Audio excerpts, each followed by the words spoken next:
And so the 5 and 10,000 was simply a grant, or what the number was a grant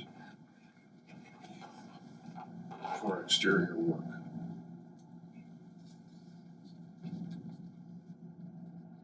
And it's up to, it's, you know, if the person comes in or the contractor that someone hires and it's $3,000, that's what it'd be. If you were doing your own painting and you bought your paints and brushes and all that, and let's say a total up to 2,000, that's what you get. It's not just writing a check to someone for 5,000. They're gonna have to submit a plan, what they're planning on doing, who they're gonna be contracting with. You know, Dave, I look at Dave Barron as the building inspector being involved. And a couple people just to overlook all the requests.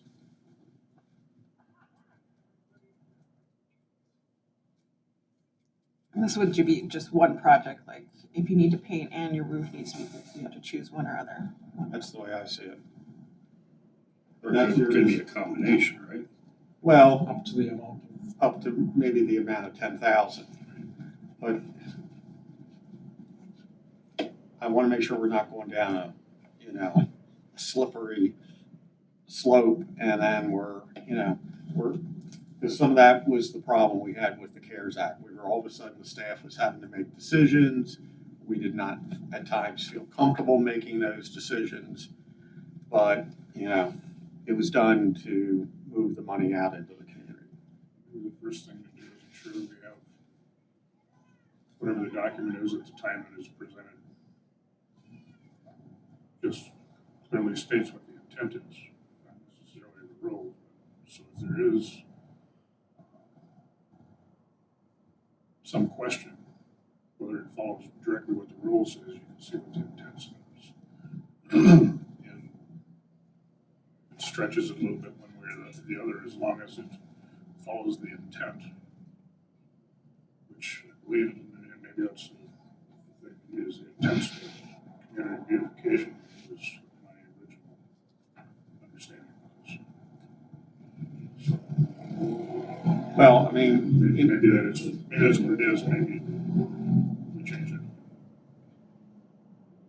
I will say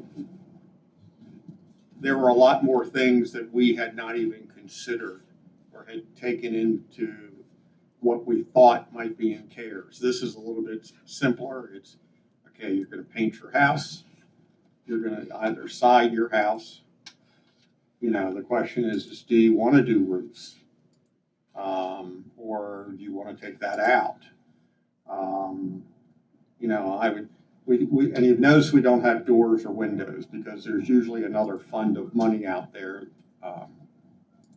through government organizations if you're of low income and you need help on replacing your doors and windows. We kept with paint, siding, stairs, which is obviously a safety issue. And if they have a deck, that also is a safety issue. I've seen too many decks collapse. So they submit the proposal, which outlines all the work, and say they get started, and it turns out to be way more expensive because of some other structural issue they come across. Can they come back to the city and request more if they haven't reached their cap, or is it like, this is it? And that's a good question. And the question is, is it they discover their porch is more rotten than they thought, or is it they're doing their siding and they're replacing the siding and find rot? You know, I guess, you know, we would probably have to put that in there if it was below the money, but if, you know, this is where the do-it-yourselfers are finding a professional that hopefully comes out and does a correct assessment of your job. I mean, there's always this argument in change orders. If it cannot be seen, you know, a change order can be acceptable. But a change order is not acceptable if you should have seen it. And you bid that price on it. And I think that's why that, you know, I think we're gonna have, Mr. Barron more involved in this too. Concerns there, Doug? Yeah, this is sounding like we're getting the building inspector involved, and pretty soon we're checking to see whether the run rise is correct, and whether the height of the banister is correct, and whether the paint's applied correctly, and, I mean, this is supposed to be a help people, not a create bureaucracy program. Well, it's, I mean, if you're gonna install stairs, they should be built Well, I According to agree, code. but, according to code. I'm not saying he's gonna go out there and, you know, I mean, I don't know if we do that close a follow-up, honestly, you know, in terms of going out and making sure the siding is exactly installed with so many nails in the side. I'm just concerned we don't get too complicated. It makes it difficult to, one, to govern, and two, to actually apply. But, Especially you know, since we're not talking about a tremendous amount of money. I know, but like Gerald would have to build his code. Oh, no. There goes that idea. I just walk around the holes now. I just remember the last time we had this conversation, so. I mean, look, I'm not trying to have, you know, as when we did with the other one, you know, we talked to the contractors when the people couldn't afford it. Contractors met with us and we guaranteed that we would pay for the work or this portion of the work, depending on how much it was. That's all the involvement we did. Codes, still codes, no matter what they're doing on certain projects. Painting is not usually one of those code jobs. Okay. And so, 150 is what we were thinking, and 5,000 max possibly. That's 30 people. It says grant for 5,000 for 1 story and 10 for 2. I would figure if you're looking how many we could probably help, I'm ballparking around 20. Yeah. So my question would be, if the intent is to, I mean, what is the intent? To make Nome look better for visitors? And if so, upgrading 20 houses out of 2,000, is that really gonna do anything? I mean, that doesn't serve the purpose. If the purpose is to make it more attractive to outsiders, which I'm not on board with anyway, but what's the purpose? And does this really serve that purpose? I think Mark brought it up, so maybe he could answer. Right. Well, the original intent was to try to get a tax incentive for going and doing improvements on your property.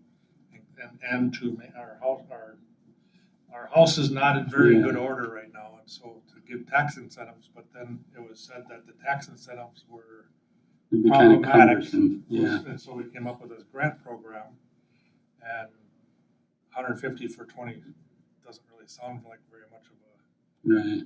bang for the buck, but But it's always there for the council to raise the number. If we get, 50 requests, we're gonna come back and say, look, we've got 50 requests. Let's increase this, but we still have to manage the program. I mean, there is going to be work for the staff, and I really don't want to also, look, I drove them pretty hard last year on the CARES money. Harder than I should have. But we also saved the community at least almost $200,000 in administrative cost that we could have ended up paying an outsider third party to manage. So that was $200,000 more into the community, and the staff did it. But, that's why I'm trying to keep this within reason.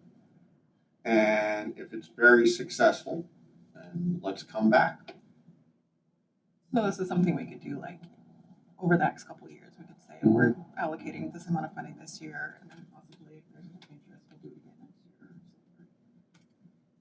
that's always totally up to the council to make the decision. You could increase this number to 200,000. I think it was being discussed around 150 the last time. So that's the number, we put in. I mean, and then, the question gets into, if you want Nome to have a better appearance, do you include the abatements on some of these small properties, which are gonna be around $4,000 or $5,000? I mean, that's a question.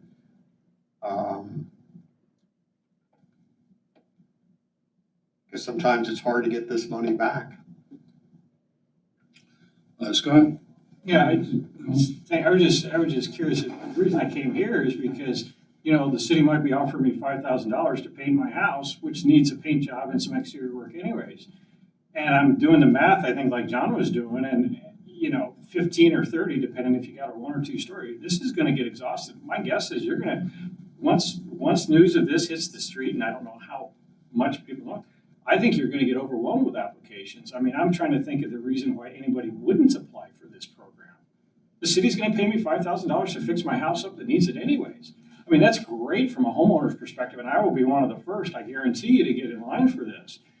But I think, I don't know how many houses, every property owner, every commercial building owner, every rental, I'm thinking to corporations, Well, it's not that I don't look at this for the native corporations. I'm looking at. I wasn't Okay. being for my organization I'm employed by, but I'm thinking there's gonna be hundreds of people applying for this program.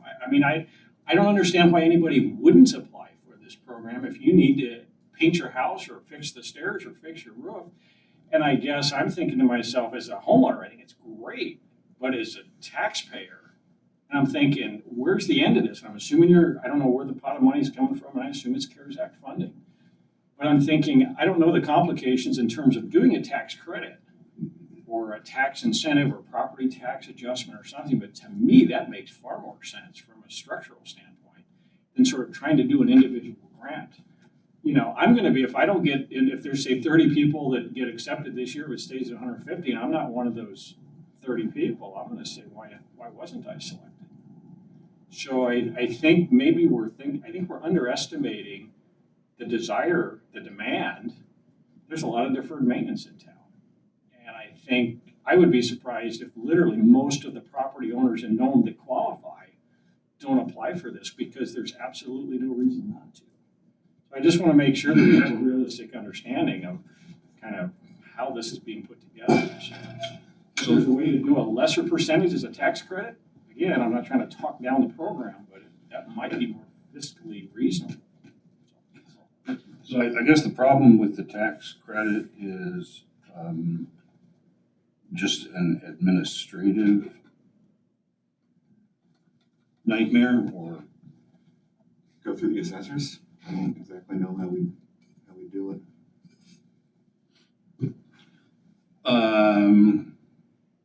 well, I guess it wouldn't change necessarily the tax. It would just change the amount the city was collecting on it. You'd put a credit on their tax account of $5,000, for instance, and then take, in my case, 3 years to eat that up. Yeah, because I guess our other discussion was some people just can't afford to do it in the first place, so they're not going to, they're not going to be able to do it. Not to make things more complicated, but like I think about myself, would I love to take advantage of this? Of course. But should I? Because I have a higher income in town? When other people probably need this more? So I almost wonder if we need like Income limits. And you may find, a lot of the property, as I understand it, is rented in town. So, folks, I don't have enough institutional understanding of the community at this point still. Regards where, okay, what can we do to encourage people to fix up homes? And, let's say property owner A here says, yeah, I'd like to take that, but I'm living from paycheck to paycheck, and I can't afford to get paid back in 3 years, but I could, possibly find someone, or, and I'm calling you property owner A or whatever. But I could make my property look nicer within a few months. And, maybe that'll encourage some of my other property owners who may not be encouraged. I mean, I know that there's a belief that everybody is going to run and get the money. And that may be true, but this is a lot different from the CARES program. When we were giving out grants that were pretty simple, and you have a relatively simple grant tonight, this is going to take some work. I mean, this was going to be, I think it was phase 5, where we had to have businesses bring up ideas on how they could get that $7,500. It was just not simply their heating or oil. They had to present information, and it took a lot of staff time for how many people that we dealt with. And there was about 35 businesses, I think, or 40 businesses, because we were going through this. Well, this doesn't count, but if you have invoices for this would count. Here, it's a little simpler. Whether you increase it to $200,000 or $300,000, you still have to, get the people interested in wanting to do it. Yeah. And for some, finding the contractor to do it. If I was a contractor in this town, I'd be begging for business. I'd be like, hey, give me a call when you guys want to spend that money. Like, Well, I'll let me take on a hefty fee for myself, but I'll get your work done, don't worry. Well, when I'm talking with people, it's a lot easier said than done to get the contractors in right now, because they're all saying they're so backed up.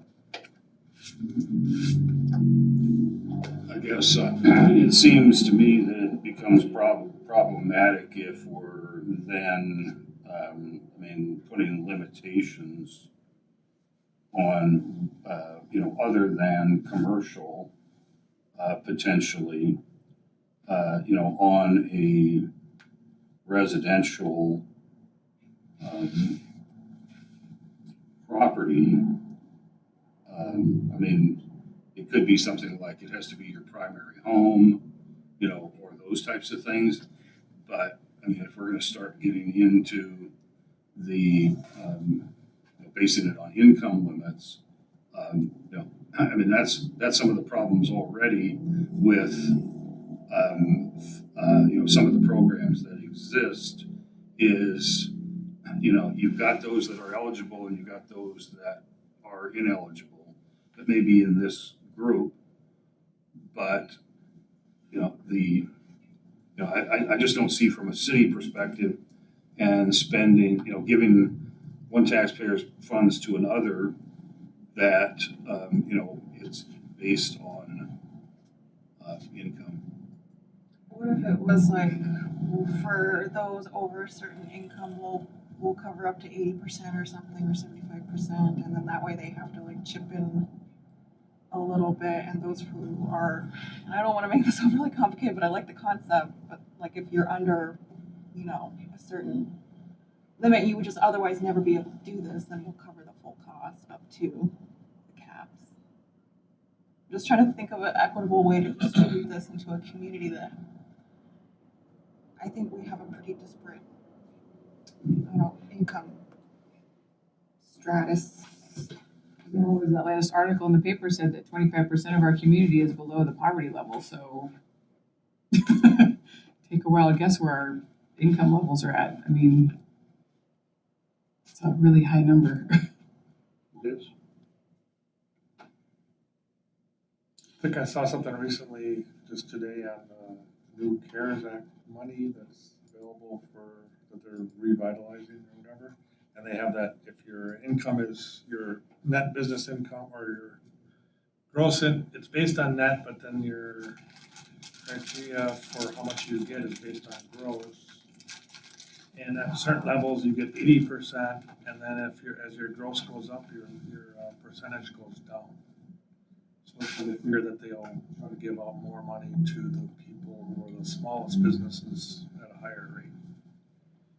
So, kind of seems I like the primary home concept that John mentioned, that makes a lot of sense instead of being inundated with, it sounds like there's a high rental percentage rate in the community, so maybe a primary home needs to be considered instead of rental property, and maybe that would free up some of their income to do rental properties on the side too. Maybe that will trickle down into rental properties at some point, possibly. Or do something Sure, separate it's nice to for, go home to a nice rental property that looks nice too. right, that's what I'm saying, but you know, starting somewhere. We can't do, like he said, you know, if everybody and their brother's gonna come running to the door and knocking on it, and we gotta figure out who does get it first. Is it first come, first serve? Is it gonna be ranked? Is it gonna be, you know, I mean, how do you do that? What kind of criteria do you put on the ranking scale? Like, Usually First come, it's first serve. First come. so if you do it that way, you know, people who are a little more savvy at that are probably gonna be in the front of that line, and the people who maybe don't have access to computers and printers and, you know, so yet again, here we go. We're just right back in the position that we came from. We're trying to help some of the neediest people. Maybe they don't have the same access to the things that they need to make that happen. If you're gonna do first come, first serve, obviously they're not gonna be the first ones in line. No, but it'll also show you what the level of interest is in the community. And let's say, for instance, we get, you know, the first 20 applications exhausts the money, but we get 25, you know, another 5 more, we would probably come back and say, you know, provide the staff the money to cover the next 5. Maybe we're considering that, you know, we just say this is for people who are going to fix their own houses. Put a smaller number on it. And spread it. Things like paint, they're not tremendously expensive, they're labor intensive. But most people can handle that part of it. So maybe you spread it around that way. So Flat 5 instead of going up to 10 Maybe possibly. not even that. $1,000 worth of paint goes a long way. But what if the property owner, and I'm playing devil's advocate here, wants to improve their siding, or their siding has to be replaced? I mean, not every property is painted up What if here. it doesn't include that? Are we? You just saying what if it doesn't. include that? Maybe we want to test and see if there's interest Test the in waters. community beautification by individual owners. We put something out there that's easy to deal with. It's a relatively small number of people. Paint only kind of thing, like you want to paint your house, this is for you, if nothing else at this point, just to see. You know, it's not gonna happen until next spring. This might give us the opportunity to maybe come up with something with one or more of the retailers here to put in orders for, so you can get a slightly, Bulk discount. yeah, you can get a slightly better deal on paint products. Say by March or April, you have to know what it is you're going to want. 10 gallons, 20 gallons of paint, several brushes, rollers, blah, blah, blah. And, I mean, maybe that's just an easy way to spread stuff throughout the community, get everybody a chance to find out if that's really what we're up to. I had something to share. Painting also doesn't require a permit, so it's more expedient staff-wise.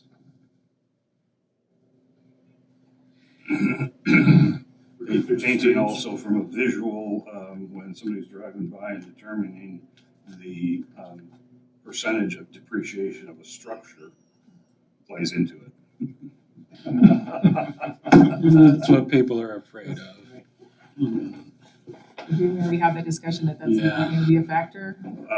But There's still gonna be the perception. True. Perception is reality, I get it, it's good. More PSAs, Bryant, more PSAs.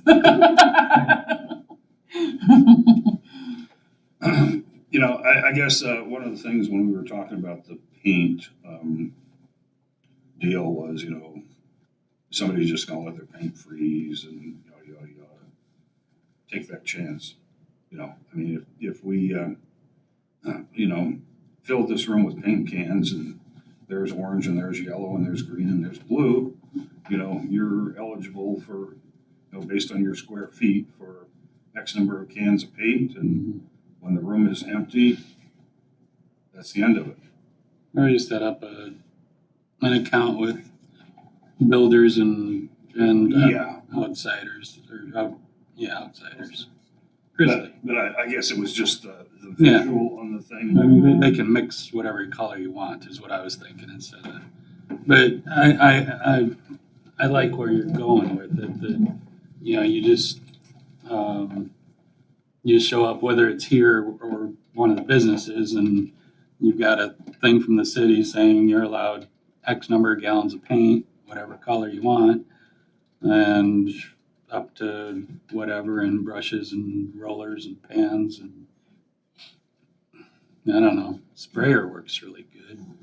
They're a little more expensive.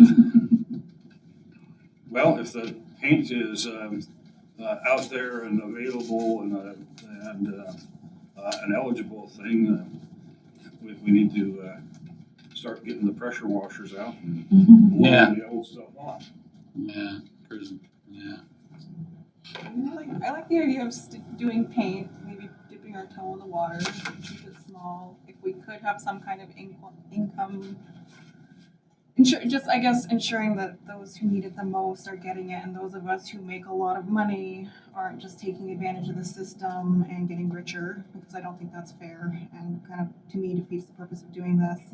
And then maybe we make the deadline like December 31st, and then they can pick up their paint, or we get a bulk discount next spring, come on first barge, and then they have next summer, ideally, to do it, so that we don't, because I mean, I definitely have paint that's sat in the attic and now it's ruined, and I did not realize that the cold would hit it the way that it did.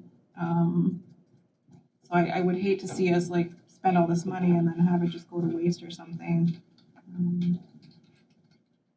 That's my 2 cents. Go ahead, Scott. Has anybody considered that, if we're dealing with a limited pot of money, I don't know if there's time constraints that it has to be spent by a certain time, or it can be maybe doing instead of dollar for dollar, if we can make the tax credit thing work, and I don't know if we can or not, but maybe, every dollar you do, maybe will result in 25 or 50 cents in tax benefits in the future. And again, I think that the intent of this is really good. We're trying to improve the community. We're trying to improve the way it looks. We're trying to deal with deferred maintenance issues. But I think the farther we get down into the weeds in terms of income redistribution and who deserves it and who's in line first, I think the city's opening up a really big can of worms when you start redistributing the tax base and the income of the city. And I think, in my mind, we try to figure out how many people are going to apply. I literally think hundreds of people will apply if once people realize, hey, regardless, I've got a house that needs to be painted, and I think I would hate to see the city underestimate that. And so maybe something, if they think we're going to have a bigger demand, do 25 to 50 cents on the dollar improvement and do it in terms of future tax benefits, because that's what I think will really make the smallest amount of money make the biggest difference, which is really what we're doing. So that's just my 2 cents worth. I think that if we stay with this dollar for dollar for painting or fixing your porch, it's going to go really quick, and you're going to have a lot of people frustrated that they felt that weren't able to participate. So first, what we're talking about is it's not CARES Act money. It's not.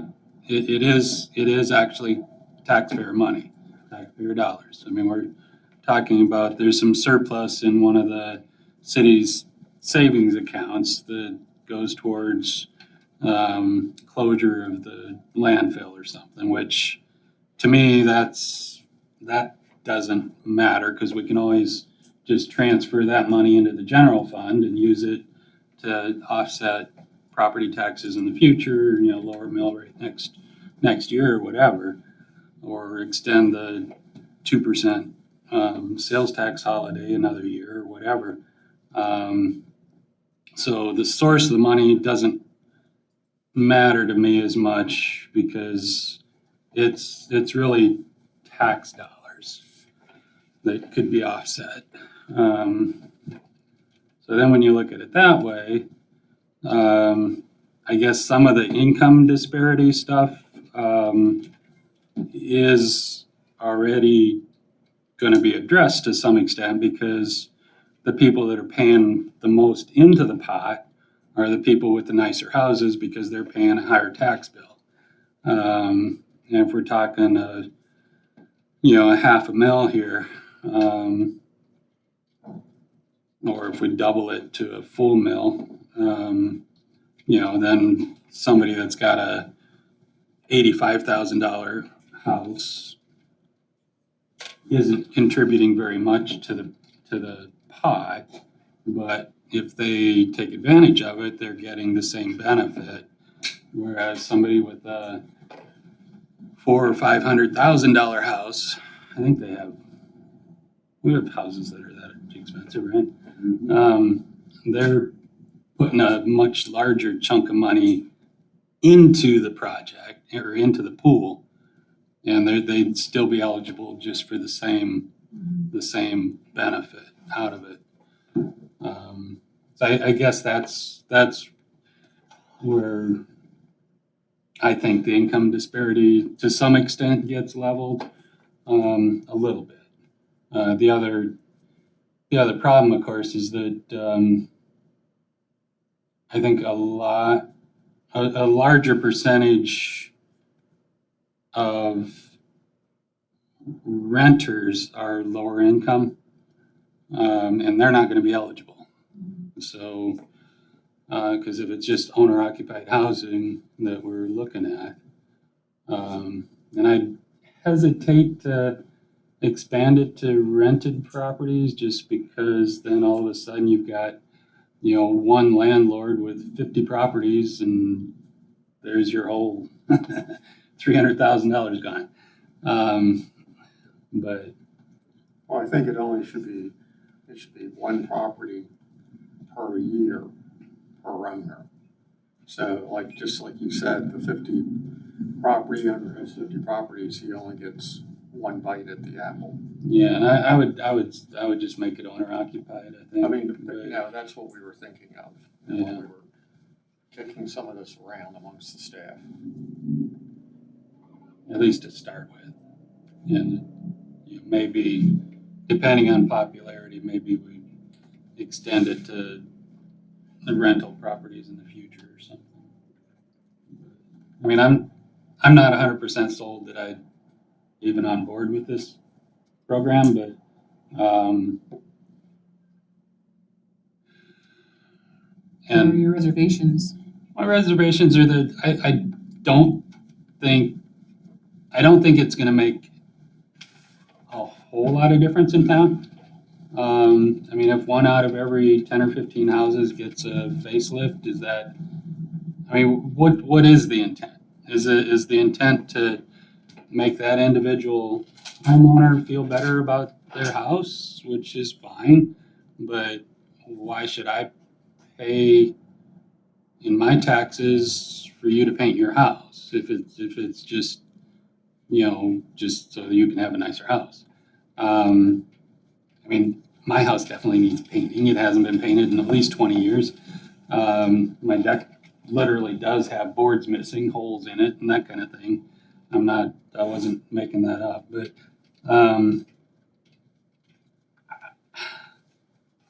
I feel a little weird about trying to apply for something if I'm sitting on the council and I put the program in place, So that should be outside the consideration. But I just don't see it having the effect that we seem to think it would. I feel like showing pride in your community and like making your surroundings a better place to be. I think all of that just kind of helps turn people's attitudes. It doesn't feel so slummy. It doesn't feel so Yeah, but you need, pressing. To me, it's just like showing care, showing pride in your community. To me, will change an attitude versus more maybe so much as. And then I'm not doing it for the people that don't live here. I could give a who what they think about Nome. Take it or leave it. Like if you think it looks terrible here, you don't have to live here. Have a great life, but go somewhere else. But for the people who live here, and Mark seems to be very passionate about this project, and it sounds like there's been people that reached out to more than one council member that says, heck yeah, I love this idea. Scott's, here to see, how do I sign up? You know, I mean, people are interested in it.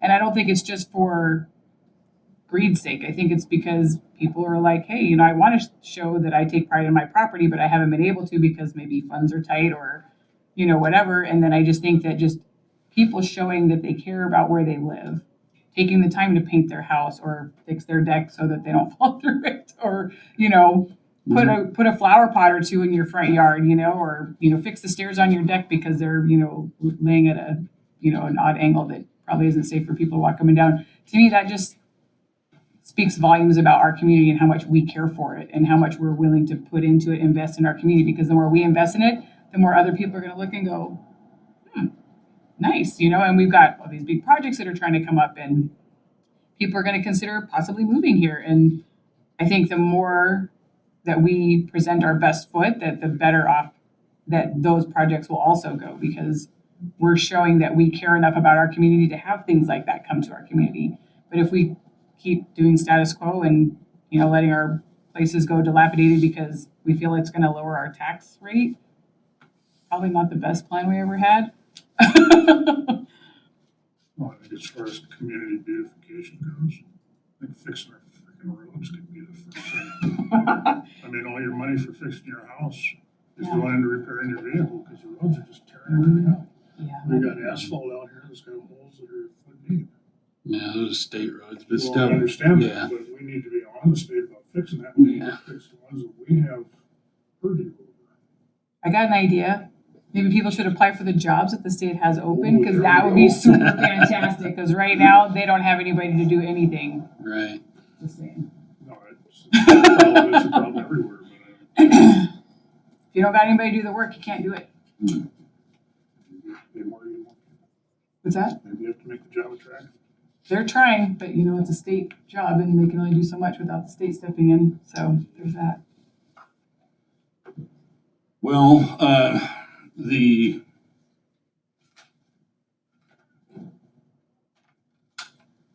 So we managed to smash this idea into I love your idea, Mark. I do. So. I just like to figure out a way to do it. Yeah, so you're mentioning about that, you know, your house has several years where it hasn't been painted. Yeah. It's probably true of a lot of people, okay? But, Right. so if you give people the motivation to do it with some type of either tax savings or incentive things, then they might be inclined to go paint their houses. You know, or even though you probably could have done it sometime over the year, but you chose to do other things, or, you know, it wasn't a priority. I'm sure that's true of a lot of people that are in that boat, and especially the people who can't afford to do it. This would give the incentive to slap a coat of paint on those places. And like Doug said, you know, as far as the amount, my office, which is probably a little bit more than half, maybe about half residence and half office, is about 1,000 square feet. It'd be like similar to a smaller 2-bedroom or smaller 3-bedroom house. Last year I bought stain from outsiders is $1,000 worth of stain. And I paid 3 young guys to go do it, and it cost me $1,000 to put 2 coats on. So that's, I mean, so for if I did it myself, it'd cost me $1,000 plus time. So that's kind of, you know, as far as maybe 5,000 is too high. You know, to encourage more people, maybe we want to go up to, we'll chip in $1,000 of your paint or whatever, and stuff like that, or Yeah. 1,500 or something.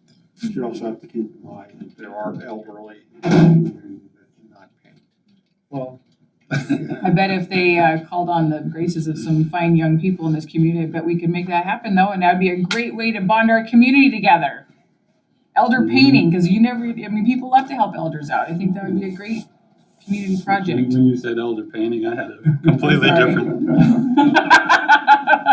Painting elders' homes. Is that better? I think people would climb on board with that in no time. I mean, there's youth groups, there's church groups, there's civic organizations, there's class organizations. They're always looking for something to do. And I think painting would be a fantastic way to show their support for their community.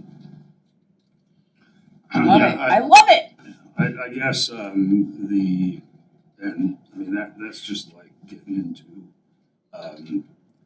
you know, the income issues is, where do you live issues, like, okay, coming from the airport, anybody on either side of the airport road ought to qualify, and anybody on Barron Street or Front Street ought to qualify. But, you know, we don't wanna create these pockets of, I mean, those are the places people see. And, you know, those are the ones that, I guess people, you know, if the idea is making a better impression, and as you said, Jennifer, you know, who gives a rat's what the people from either side think.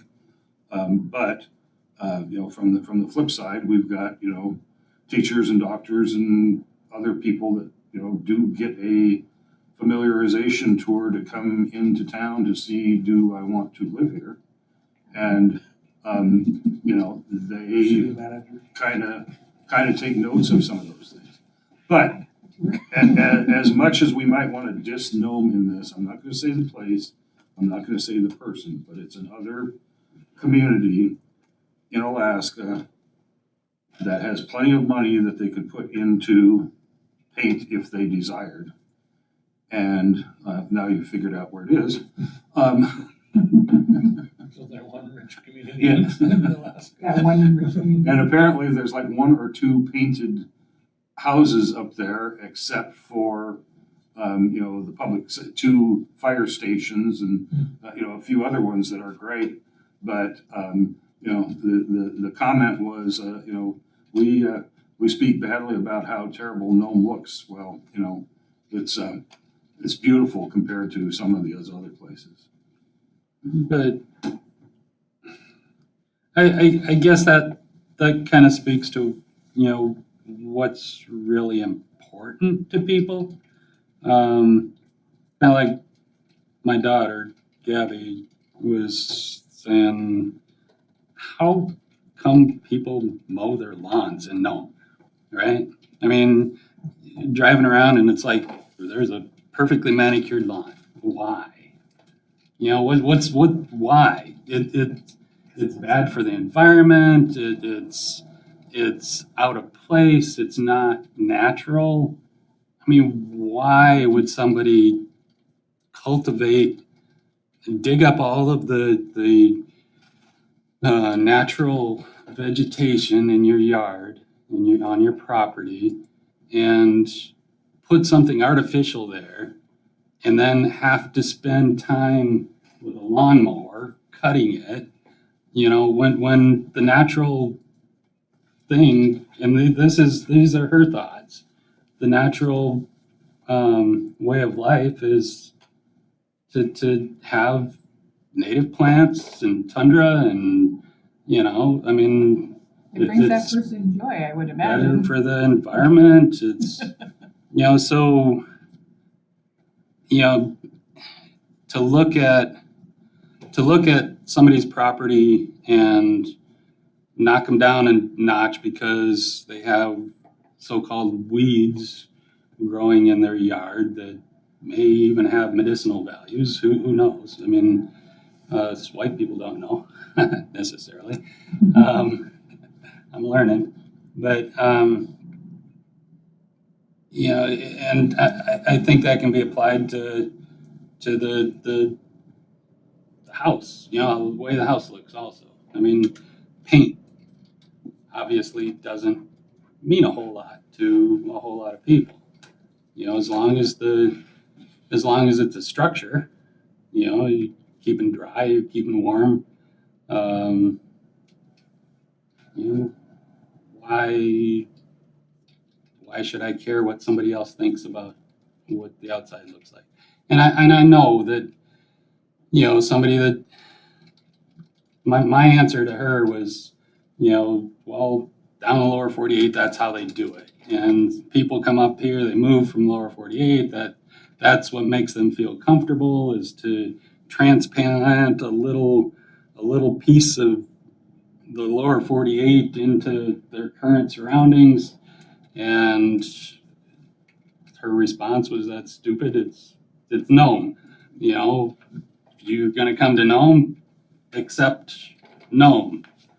Don't try and change it to look like the lower 48.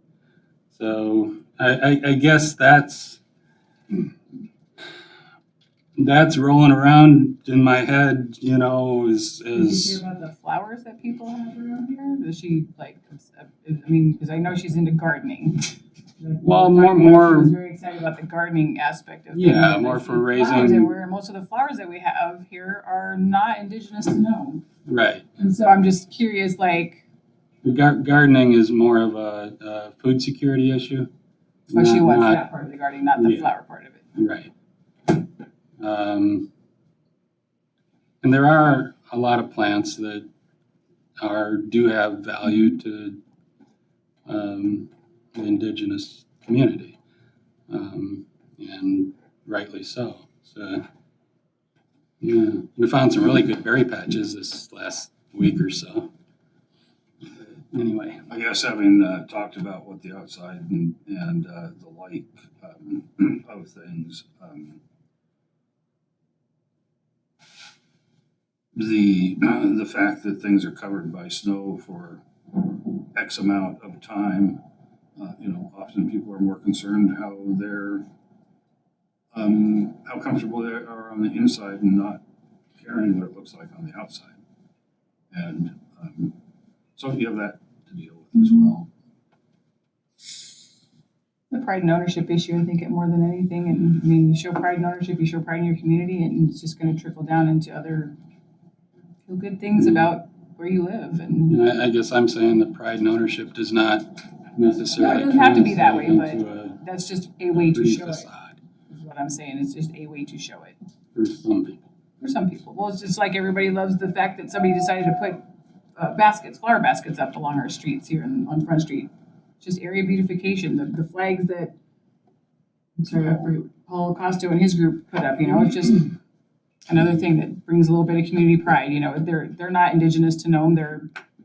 And not everybody wonder- likes the concept of it. And that may be too, but like it's just pieces of, like you said, what other people bring into our community. It's Right. we're a melting pot for sure. I mean, there's people from every walk of life, and I don't think there's any one wrong way to do it. And it's just like coming to the United States. Not everybody likes the fact that, you live here, you might as well just become American. Well, what does that mean? Like, that's just saying the same thing. Like, you come to Nome, just become a Nome person. It's can't take Yeah. out of people what is in them.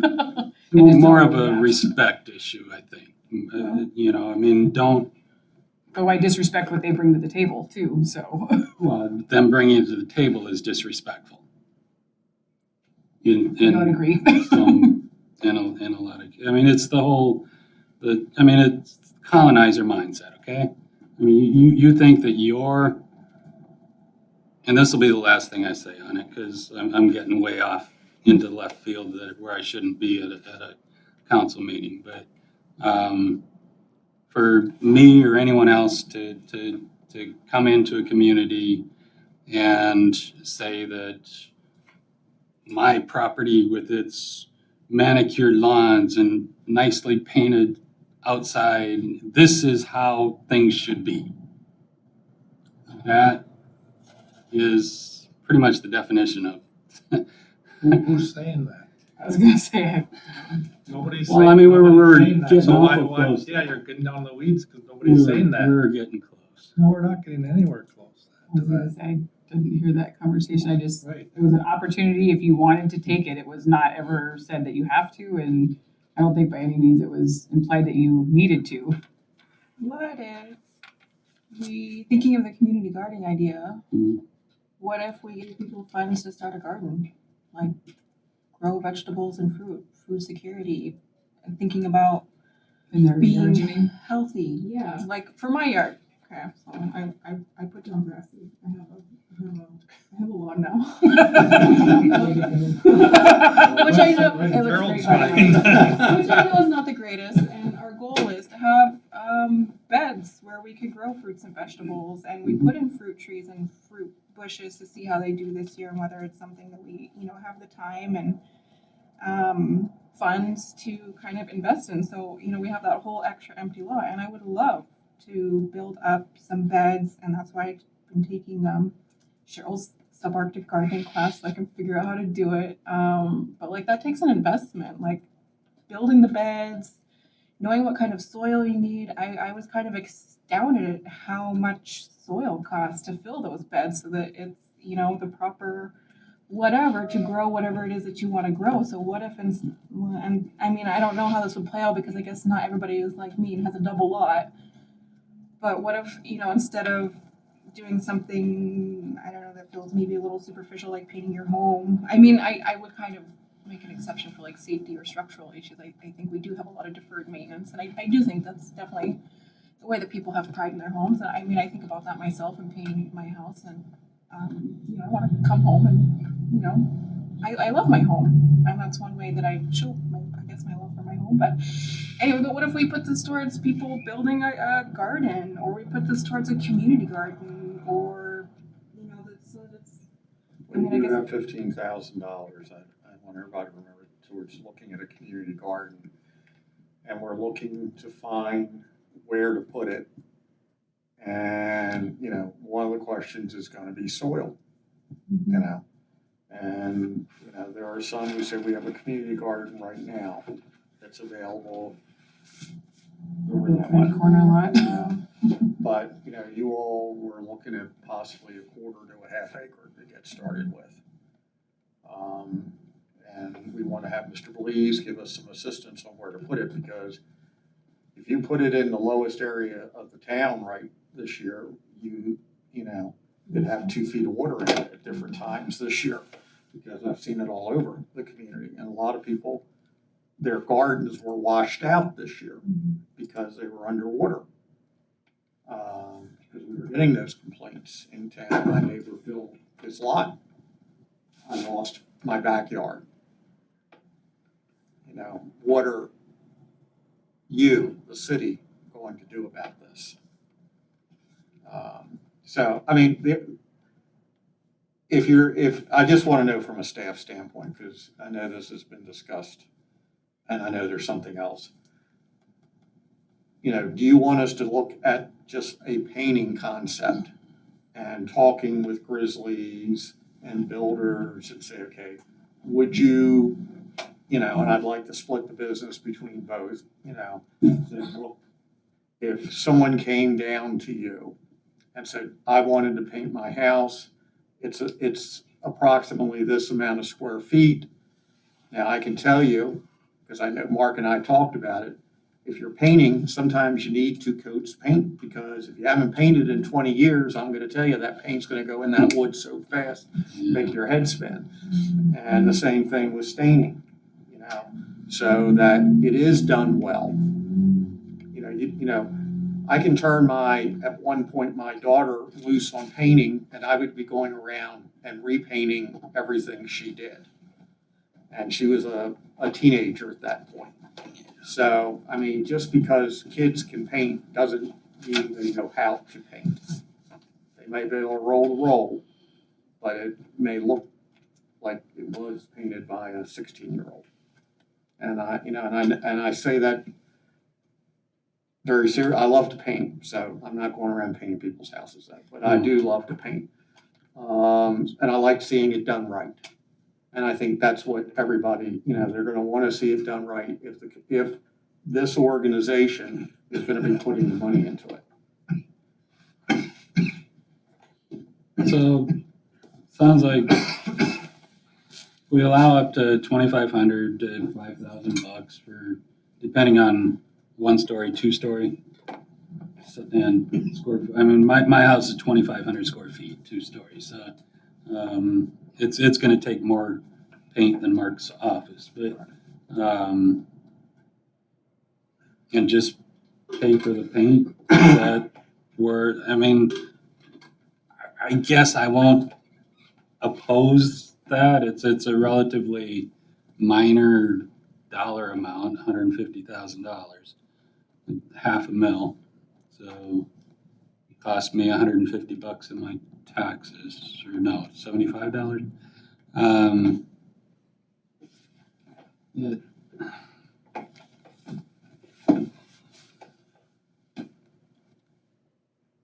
If you guys really think it's gonna make the town look better for you. I want to try. guess I'm not opposed to it, I'd like to see a little more detail on how we think it's gonna operate. All right, we'll work on that. You come up with a square footage You dollar know, amount, maybe that would help. and that may be the way, but I really do want to talk to the companies that sell the paint, okay? How much do you think it's gonna cost to paint 1,000 square foot of wall versus 2,500 square foot of wall? And, give us, what about brushes or rollers, and frankly, drop cloths? These are things you gotta think about. For the outside? Oh, okay. You don't wanna He paint wants the his grass rocks to be and, blue right along with everything else. That's good, that's good. My wife spent, a year and a half painting rocks, we got, Beautiful rocks. yeah, she just sold 2 of them to some lady, a tourist that was walking by for $50. So, Okay, why don't you see, Glenn, what you might come up with, and then we can massage it again. This my East Coast way, so. yeah. Well, you're in your manicured lawn. There are a couple of nice lawns around here. I love looking at them. I like my yard too, but I like looking at other people's. Everybody's so unique. Everybody's individual. It's surprisingly not that hard. I thought we were gonna That fail. nice. $50 a seed, we just spread it around and then There let you go. summer do its work. Well, that's what Old St. Joe's is supposed to look like.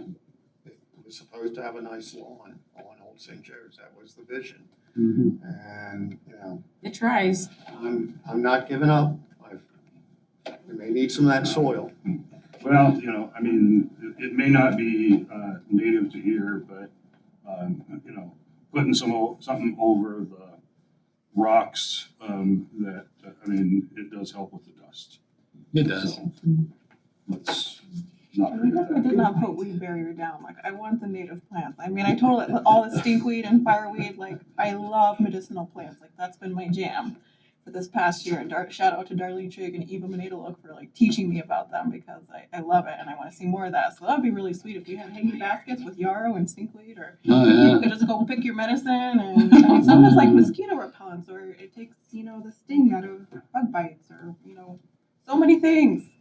Amazing what our plants can do. Okay, shall we talk about plastic bags? Sure. I was really hoping Zoe would be here, but she's leaving for college in a couple days. We know how she feels about it. She was very, Passionate. yeah. Well, once upon a time, we brought up this before.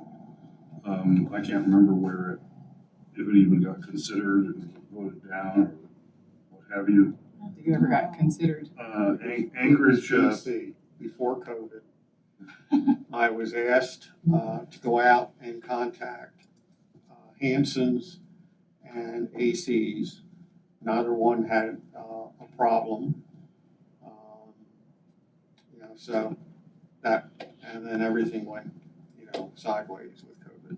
Was Subway and a couple others, I think, had some potential issues. We didn't talk with them. I was primarily talking with, other than Subway is probably now, I think it's probably the 3rd largest user of bags.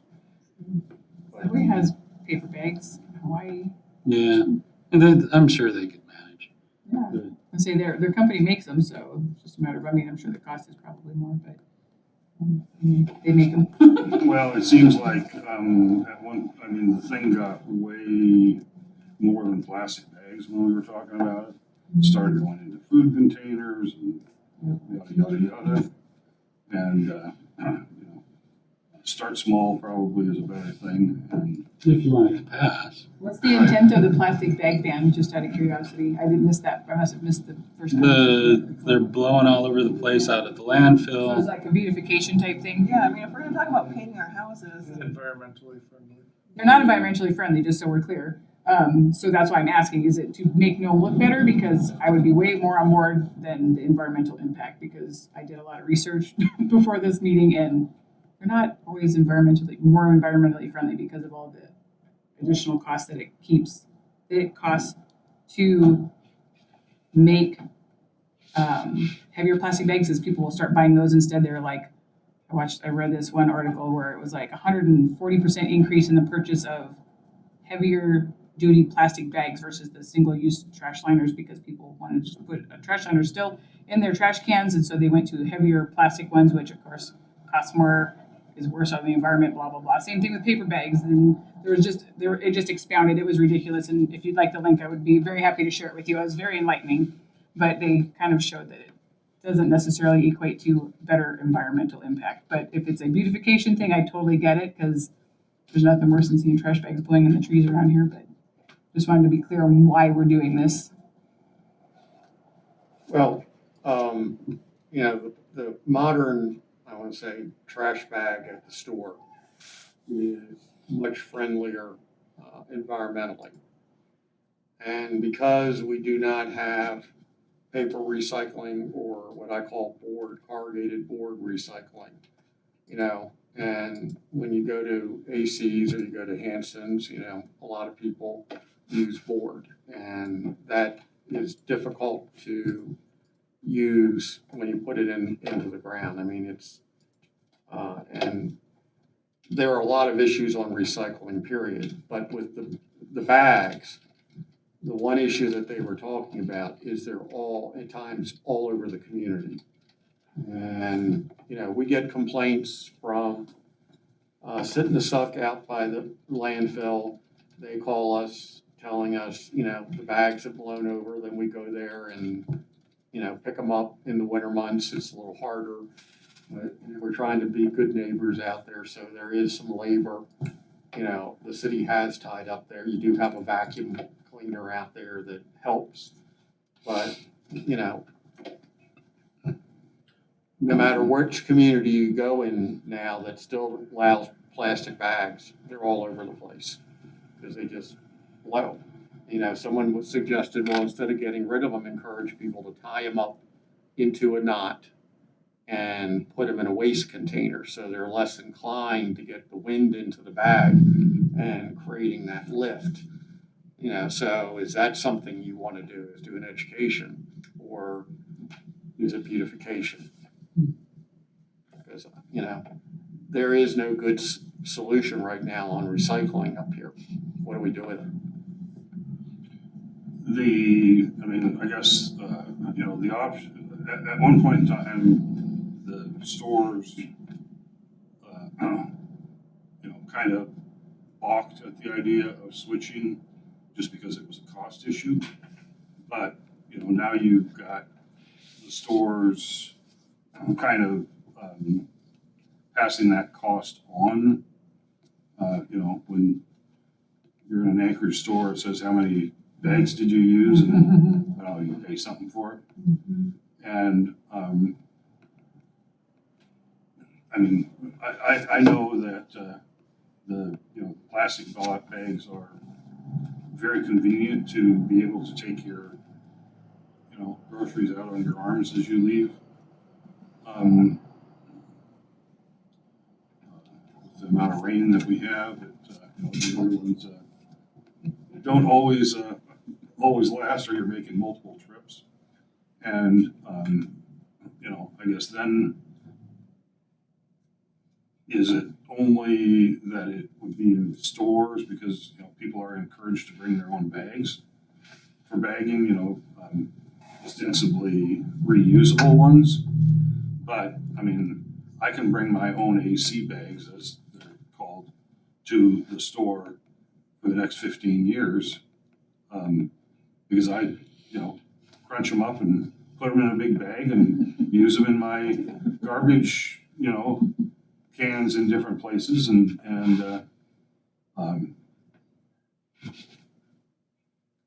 so I guess. We were in Anchorage the last couple of weeks and talking with people, and they're really missing the AC bags because they're having family in the village send them, and I consider Nome a village in that respect, send them In their bags. packages of AC bags so they can use them for trash and all of that. So, I mean, there is that side of it. I don't know. The AC bags I mean, as long as you keep them scrunched up in a tightly closed container, you're okay for the next 10 years. But if you put it in the windowsill, it's going to be disintegrated in 18 months. Really? Yeah. I mean, the sunlight, they're biodegradable. They're biodegradable. Well, they've changed then because 25 years ago, I stayed Yeah. one on the side of the building so it could be in the sun. And 25 years later, I took the bag down and you couldn't tell it had been hanging. Yeah. That's crazy. Yeah. And if you notice, the bag places in now. Anchorage, they started using heavier duty Oh, yeah. AC bags. They're like thick and they're real, like if you go to Target and Walmart, I think are the two places that I went that have that thicker bags. And they're just like an AC bag, but they're way heavier duty. They're not like thin plastic. They're like, Mm. I don't know how to Halloween describe bag. it. Yeah, you could totally use it as a Halloween bag. Like I bring those back every now and then just because that's, when you buy stuff, you want to tie it up so it doesn't get all over everything. I use those and so I have a few of those, but they're a thicker plastic. And I'm not sure if they're a different type of biodegradable than the thin plastic ones, but they're still using them. You get charged for them if you take them, but if you bring your own, they give you a credit. Or they also offer to sell you those cotton ones that are pieces of junk, I guess. Maybe that could be part of the beginning step is an incentive not to use plastic bags. Yeah. You can credit it in till or somewhere along there, how it would work. They do it in Hawaii. They have a credit. If you bring your own bags, they give you like a 4 or 5 cent credit to your bill. And I mean, it's not a whole lot, but Business is giving the business gives a credit. Yeah, when you check out, it's like a bag tax or a bag credit or something they call it, and it's given right at the register when you check out.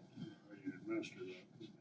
Yeah, it's like at Walmart. If you go there, you put everything in your cart or you bring your own bags. Like it's like a Costco. You don't get a bag when you go there unless you pay for their bags. Same way as Sam's Club is. Yeah, pretty much, and that's how you shop everywhere. It doesn't matter where you shop at. They don't give you a bag unless you pay for it. So are we interested in a plastic bag ban for beautification? I'm more interested in the plastic bag ban than I am on the. Than the paint. I But yet again, they're both beautification. So Yeah. how you work, I'm not quite sure I understand you yet, Gerald, but I'm working on it. Beauty is in the eye of the beholder, right? yeah. So Where's my I'm husband? interested in it, but the amount of plastic out there. I don't know what that method would be at this point. Maybe it is a ban on plastic bags. Maybe there's some other alternative. Get people to do it on their own. Would there be a way for us to give I don't know if this would even work, I'm just spitballing, like It's always better not to legislate. right to like AC Hanson's, anybody who provides plastic bags, and then they could pass that on to the consumer, like if they choose not to use a plastic bag, then they get a 5 cent credit, and we would apply that towards their. Well, I can, if you want, I can go and ask that. I do think that somewhere along the line, I think Cheryl was telling me, we did a big push on putting out the cloth bags. I have mine. To encourage people, and my wife uses cloth bags, but I go to the store and forget it. And so, I do both. and I do, I think, I can always see the benefit, from a cleaner looking city, but, I think it would be better to ask and see if they would even consider that as a way for incentivizing, because, the pennies add up. Why don't we see what a bulk order of those bags would be and, just drop a few bales at either store and. I'd like to do the incentivization, like Doug was saying. I'd rather do that than legislate people into compliance. I think if people did it more willingly, then it would be, just say, hey, this is what we're trying to do for our community. Like, let's all work for a better, cleaner place and tie up your bags, you know, do your PSAs about, you know, this is ways to reuse them or, you know, give people some ideas on what to do with them instead of leaving them hanging on the side of their house for 25 years or whatever. Do a mail and, I love Nome or something on the back. There you go. I love Nome bags. I mean, years and years ago, it seems like Bill Droke did that Nome thing or whatever, and there was some, you know, walrus deal or something on Nome and Nome, whatever it was. But anyway, I mean, it was a cute little deal that, Do a design contest. Let somebody come up with a and, logo. and rather than, you know, just throwing out a, you know, a city seal bag or something. Who asked the chamber president? Hey, Scott, wasn't the chamber looking at how that idea came up in the chamber too about having some type of bag?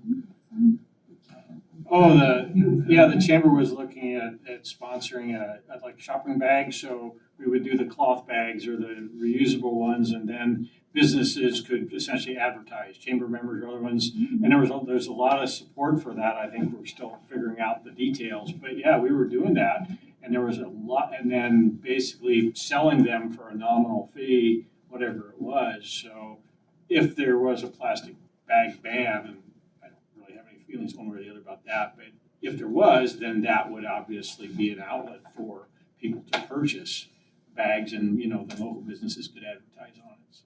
One way to pay for Yeah, I it. think it's a pretty cool idea in terms of that. So we're still planning on doing that regardless of whether there's a bag ban. Didn't Amy Johnson give out bags at one point, like through the Village of Solomon, or was it Deila? Was One of the, somebody, I yeah, thought it was one Solomon of those Village girls. of Somebody Solomon was trying to doing give out, they were giving them out with a little. They're promoting that. Yeah, they're promoting the, idea. yeah, the idea of implementing the bag ban, which like I said, I'm not a huge fan of bans, but I'm a huge fan of incentivizing healthier, more environmentally friendly choices, beautification choices. Yeah, let's find out what those things cost and I mean, even if it's something we do with the chamber, you know, we provide the bag and they add something to it. What the heck? I mean, we've always been talking about trying to promote our local businesses anyway. So if, you know, we paid for a portion of it and they paid for whatever the alternate, deal was to, you know, to get advertisements or whatever. Mm-hmm.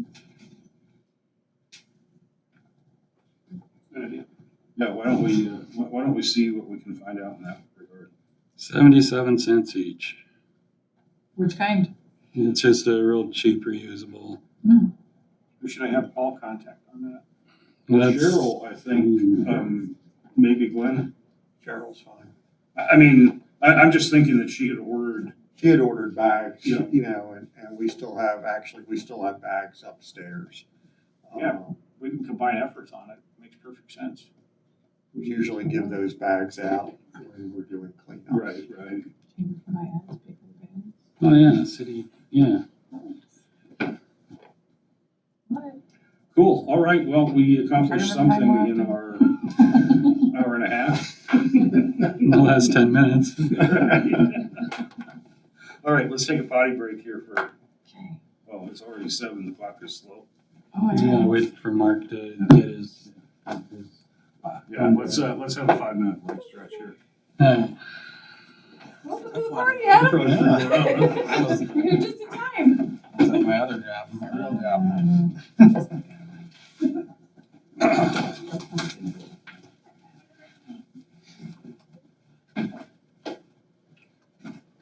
Breaks with no cigarette. It's, Oh, man. Lost. Hi. You lost? I'm lost.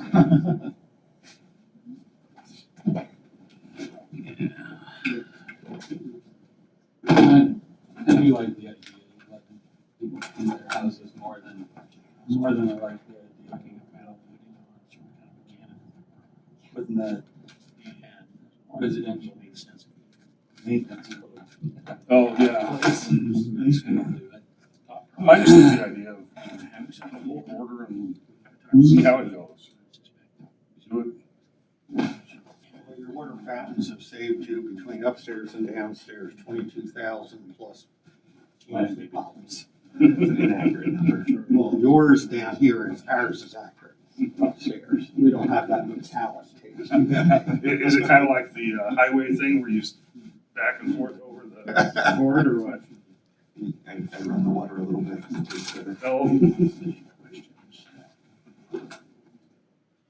So just sort of thought process, what do you think? Well, I know you do the sort of the newspaper.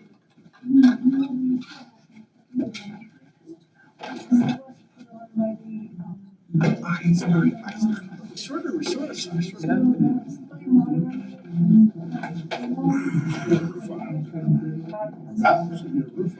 Oh, yeah.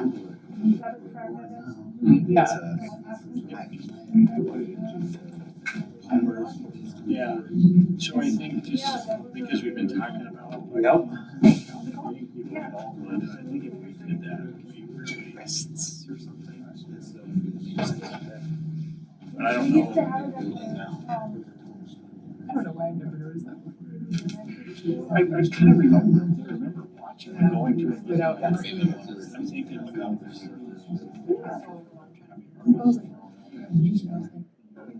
Not that I'm gonna keep Sort of effective coming up. I was like. But anyway, So that would anyways. be perfect, I mean, that's. At least all the morning lights are on the ice council over there. Out in Pole Plains and all. The kind of questions that we can ask. I'm like, really? I don't know how that would work, but, you know, if we get 2 or 3 applicants. That's just crazy. I just want to throw that. Involved in that, participating. And again, I've got a chamber meeting on Thursday. Yep. We didn't even have a meeting.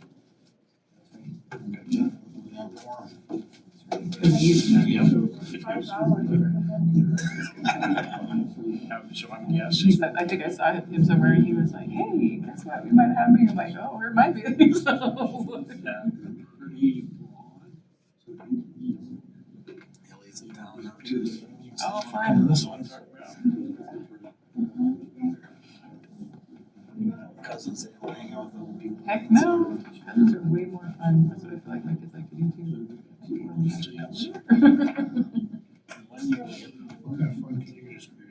Money is all. Right? You get to pay for everything. Financial fees. Right? Get a job.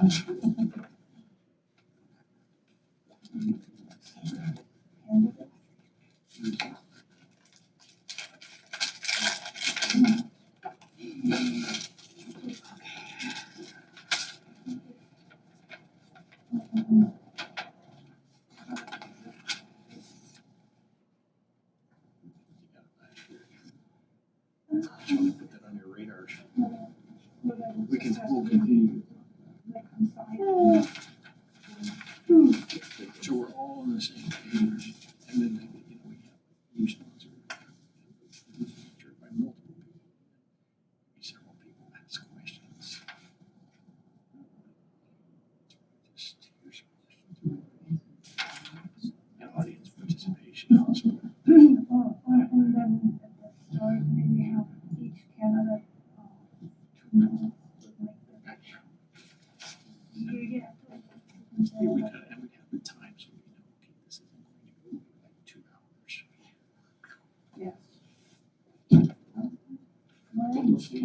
Packet just like a mirror of last week's, or this meeting's packet, a mirror of the last meeting's. No. I've added in.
We're still missing somebody being you guys gang up on this side of the table. I know. That's where we were seated before. I never shower before the meeting. Yeah. Kuchar or whatever his name is. We kind of have two extra bodies over that window, kind of in a. I see, okay. It kind of evens out. All right. Gentlemen, are we ready? And ladies? All right, great. It is the 9th of August, 2021. Time is 7:06. Call the regular meeting of the Nome Common Council for this date to order. Mr. Clerk, would you call the roll to establish a quorum? Councilmember Brown. Here. Councilmember Doug Johnson. Yes, here. Councilmember Mark Johnson. Here. Councilmember Martinson. Here. Councilmember Reader. Here. Councilmember Topcock. Youth Representative Okalisic. We have a quorum. Thank you. Moving on then to the approval of the agenda. Are there any changes to the agenda or from staff? Ask for a motion to approve the Move to- agenda as submitted. The agenda is submitted. Thank you, Councilmember Brown, Councilmember Hopconk. Roll call, please. Councilmember Doug Johnson. Yes. Councilmember Mark Johnson. Yes. Councilmember Martinson. Yes. Councilmember Reader. Yes. Councilmember Topcock. Councilmember Brown. Yes. Motion carries. Thank you. Moving on to the approval of minutes, July 12th, 2021, regular meeting. Is there a motion? Move to approve the minutes for July 22nd. Oh, wait, no, July 12th. Sorry. Thank you. Is there a second? Second. Councilmember Reader, Councilmember Johnston. Are there any noted additions, deletions, or corrections other than ministerial that you can provide to the clerk? Hearing none, roll call please on the adoption. Councilmember Mark Johnson. Yes. Councilmember Martinson. Yes. Councilmember Reader. Yes. Councilmember Topcock. Councilmember Brown. Yes. Councilmember Doug Johnson. Yes. Motion carries. Thank you. Moving on to communications, at page 10 is a memo from the city clerk with regard to senior property tax exemptions that were received after the February 1 deadline. 3 applications were just received in the month of July. I'd like to make a motion to consider the 3 property tax exemption applications from Seiling Liu, Stanley Walker, and Andrew Miller as timely filed. Thank you. Is there a second? Councilmember Brown, Councilmember Doug Johnson. Any discussion? Roll call, please. Councilmember Martinson. Yes. Councilmember Reader. Yes. Councilmember Topcock. Councilmember Brown. Yes. Councilmember Doug Johnson. Yes. Councilmember Mark Johnson. Yes. Motion carries. Thank you. The next communication is from Norton Sound Health Corporation with regard to a tax exempt appeal on an account that includes the Wellness Center and the Patient Hospital. Mr. Clerk, do you have any background on this? Yes, Norton Sound did apply for an exemption by the due date on February 1st. The statute and the ordinance say that it is to be used exclusively as nonprofit hospital. The entire thing was not used exclusively as nonprofit hospital. The patient hospital has never been granted an exemption according to our records, and I denied the application. This was sent out, it was reflected in their notice of assessment as a fully taxable lot, and they did not apply by the appeal by the deadline of April 23rd to go before the Board of Equalization. Thank you. There's some references to Alaska statute here. Properties required to be exempted. That's not anything that's. When I put this to the attorney, he said that procedurally we were correct. I was correct.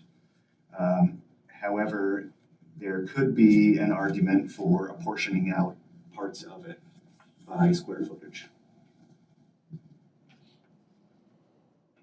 So which parts would be considered not part of the hospital function?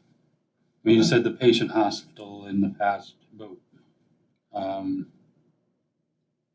why, what would make it, ineligible? Are they charging a fee or?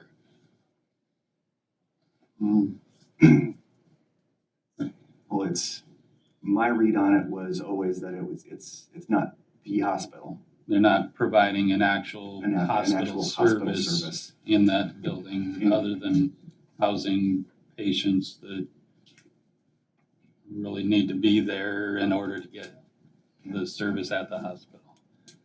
Okay. Correct. And Okay. looking at the records and never having been granted an exemption, I defer to the status quo. Right, and it's been there for a few years. Yeah. They've never objected in the past. That's interesting. It's, I guess this wellness and training center,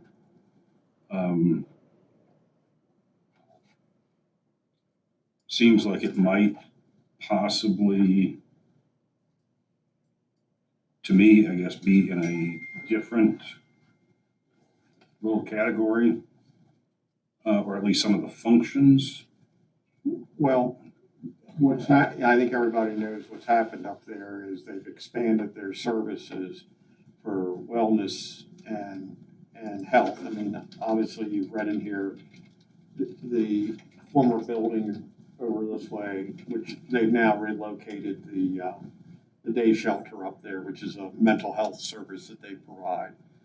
Plus, they also moved, and I didn't see this request, they also moved their operations for, I guess, the buildings and some other services into a separate facility, their operations center, as they call it. So,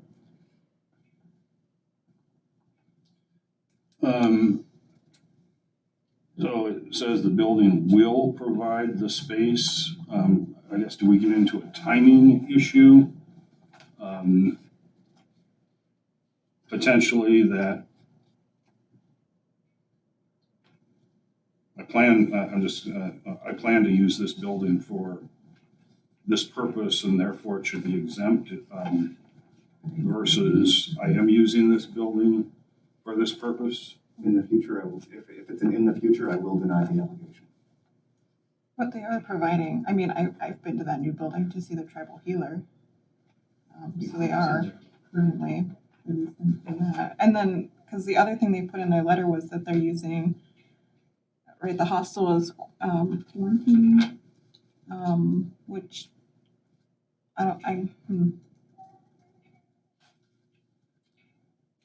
does that qualify as providing medical services if you're having to quarantine and be monitored or stay away from the community?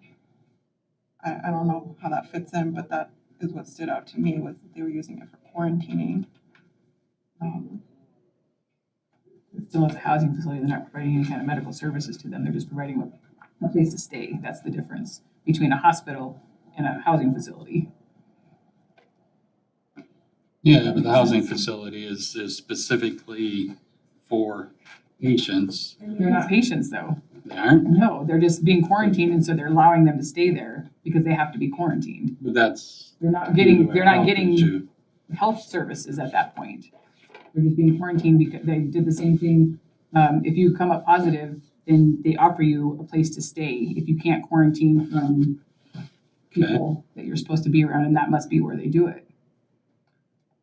Well, even with, quarantining aside, because people from the villages, I mean, there's only so many flights a day, and with Raven not operating, that limits the capacity to get in and out of town, so they're being forced to stay, and we want to.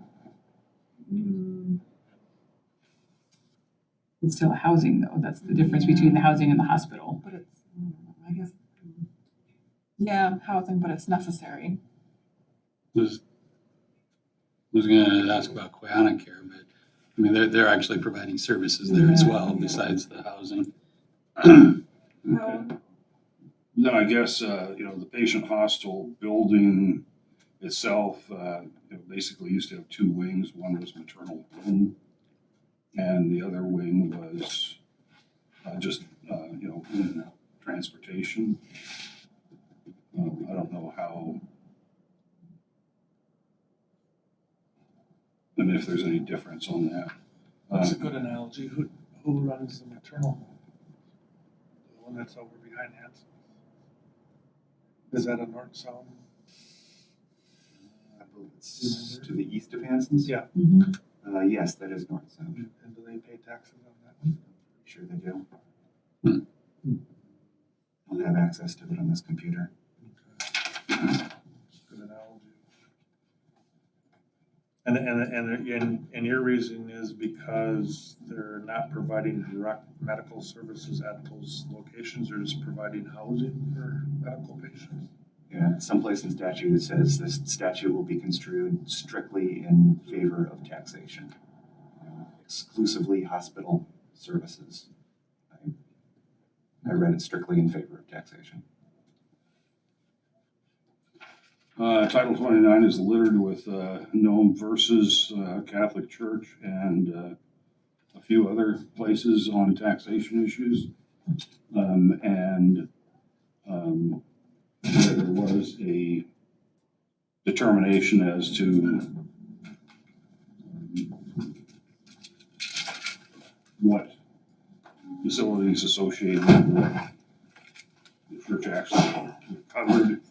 And you have more than one, the way it reads is the primary residence of the head pastor or whatever you may refer to it, but it doesn't extend to a volunteer that might be there supporting the church.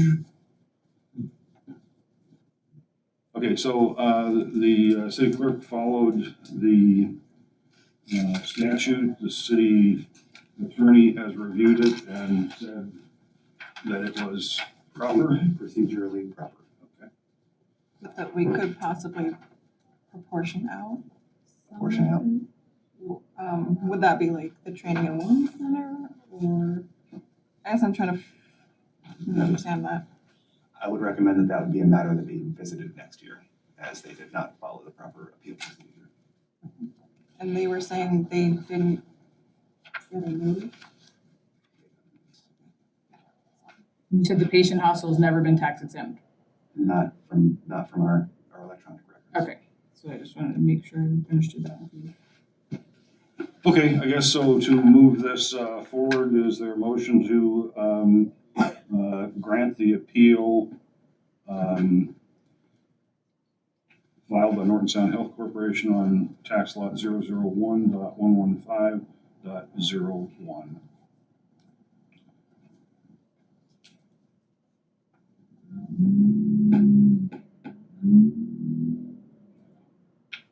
There being no motion, the appeal is not considered. The next communication is from Amber Gray and Amber Houghton and Cynthia Gray. Copy of a letter that went to community leaders and the local Native community requesting funding for a teaching position.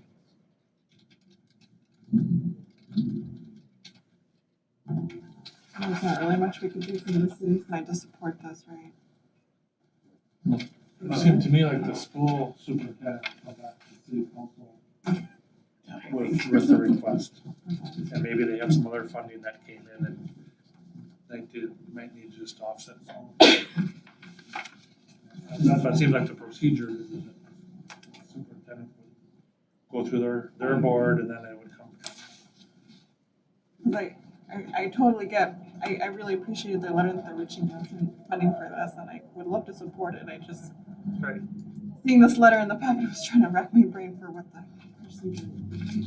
Yeah, I mean, the city support to the school district is based on the budget that is met, and it's not for an individual department, program, or operation. I thought it valuable being in there, so it made us aware of it. Before it's not letter, I wasn't really aware of it either, so I'm glad that they wrote it. I'm glad they included it in the budget. Even if we can't necessarily do something right off the bat with it. I think they need to get a bunch of people to go to the school board and put pressure on that way.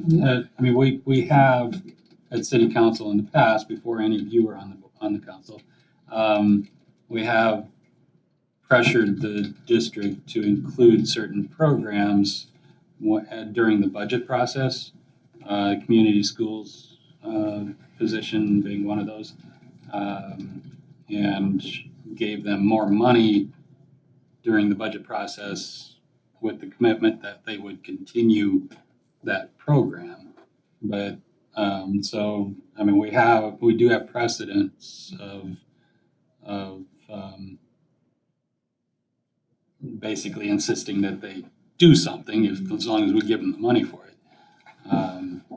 But yeah, I think it needs to be, the school board needs to address it. It's a bigger issue. Well, I know the program, I mean, she mentioned Sarah Kuzada and Diana Knock, and that was a program way back when I was in school, and it was through something called Title VII. Okay, so informational item at this point. All right, there are no further communications. We'll move on to citizens' comments. At this point, we invite folks that are in the audience to speak to the council. We ask that you come to the podium, state your name, and if all possible, limit your comments to about 3 minutes. Hi, I'm Jessica Farley, and I wanted to share related to Ms. Oaten and Ms. Gray's request that there's currently a funding opportunity out that is perfect for the city of Nome, Nome Eskimo community, and Nome Public Schools to partner up on. The application is due September 13th. It's $500,000 a year. It's called the American Rescue Plan, American Indian Resilience and Education. What they're asking for meets every competitive priority within the grant. It's a very simple application, and it would be a great partnership between the three entities. Thank you. Go ahead and pass that on to Jamie. For the record, my name is Austin Omasuk, and I've got a couple points. First of all, it sounds like during consideration of resolutions, they don't take public comment during the resolution process, which I think is unfortunate.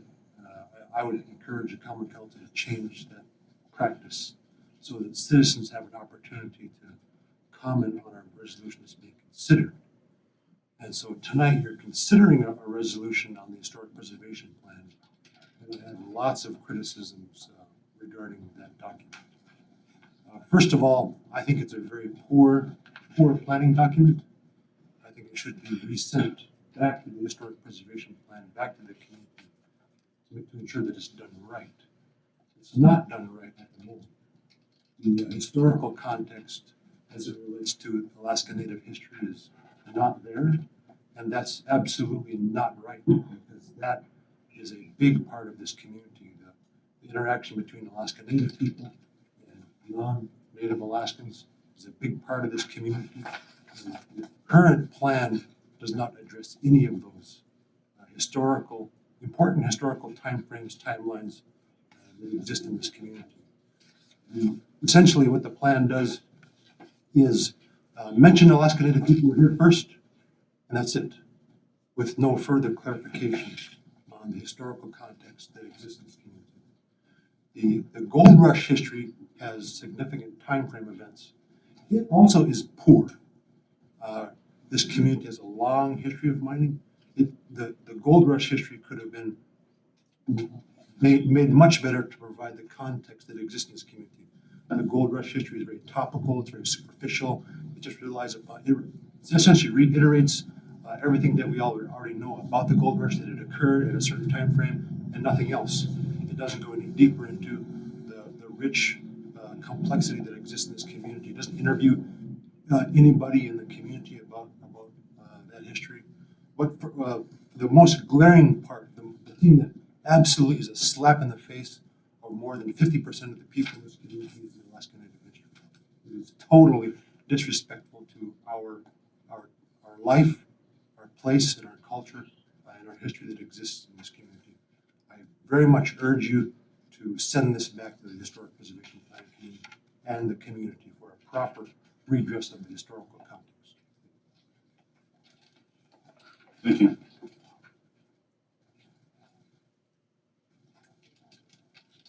Hello, everyone. My name is Selena Hargis. I am sister to missing person Joseph Balderas. My mother and I flew here yesterday in regards to my brother's disappearance. He's been missing now 5 years this summer. We've been up here 4 times. We've raised the reward twice. You know, we've talked to troopers. We've been to the governor's office. We've talked to everyone. You know, I just want to let everybody know that we have not forgot him. We're still looking for him. And we're here asking for support of the community, for somebody to help us find him. You know, we don't know what else we need to do, so we're hoping that you guys can kind of point us in the right direction or help us find, you know, different avenues that we haven't tried yet or what we can do again.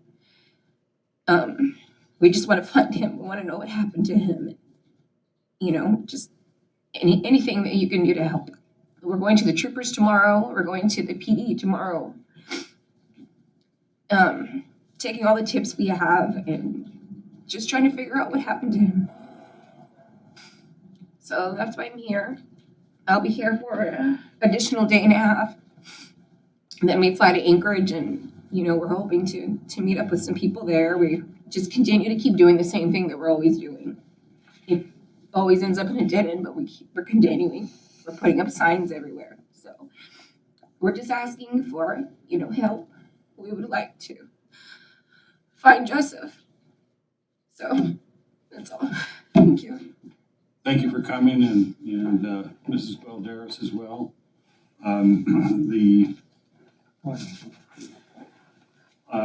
Chief, did you, well, I just want to thank you for coming and let you know that the number of folks in the community have not forgotten about Joseph and other missing individuals at this time.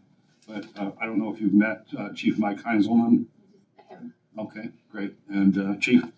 I'll be talking comment tomorrow. Okay. You want to talk about what we have been doing, not only in this case, but the other case that's coming up? Well, The unfortunate anniversary. Very unfortunate. Mike Heinzman, Police Chief in Nome. The case with Flo is still active. The FBI came up here with their drones, underwater drones, to search some of the areas better than what was done before. They brought some nice equipment. Unfortunately, it did not work. They spent several days up here, and then, of course, they have to come back. We've not forgotten about Flo. We're open doors to anybody that might give us any indication or any tips that we could investigate at this point. Or the other gentleman. Or the other gentleman. We're still looking. The other gentlemen. Yes. Joseph. Yes, absolutely, absolutely, yes. I'm just talking to them about the case outside. Thank you, Chief.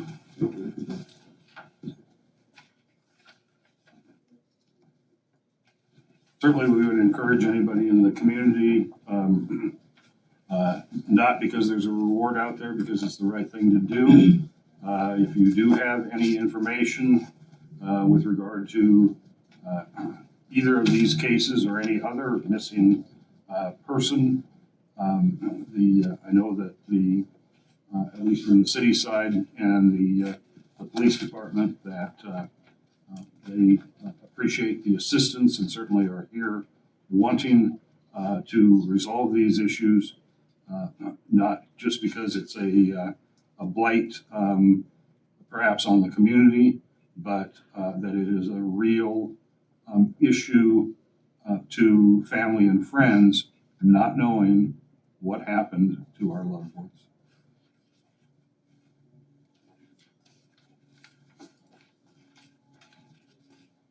Good evening, Honorable Mayor Handelin and council members. For the record, my name's Josie Banky, a former Nome resident, and our family got to spend some time in the cemetery this weekend, and I placed our father in the front row there. And I just want to commend the clerk's office and Public Works. They were just outstanding, provided outstanding service to us, and so just wanted to give them credit. Thank you. Good to see you again, Joe. You too.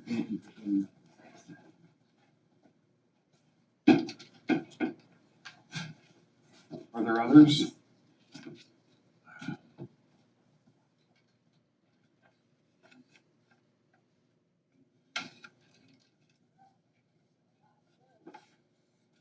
No, there will be another opportunity a little later in the agenda for folks to make any concerns known. We'll move on then to new business.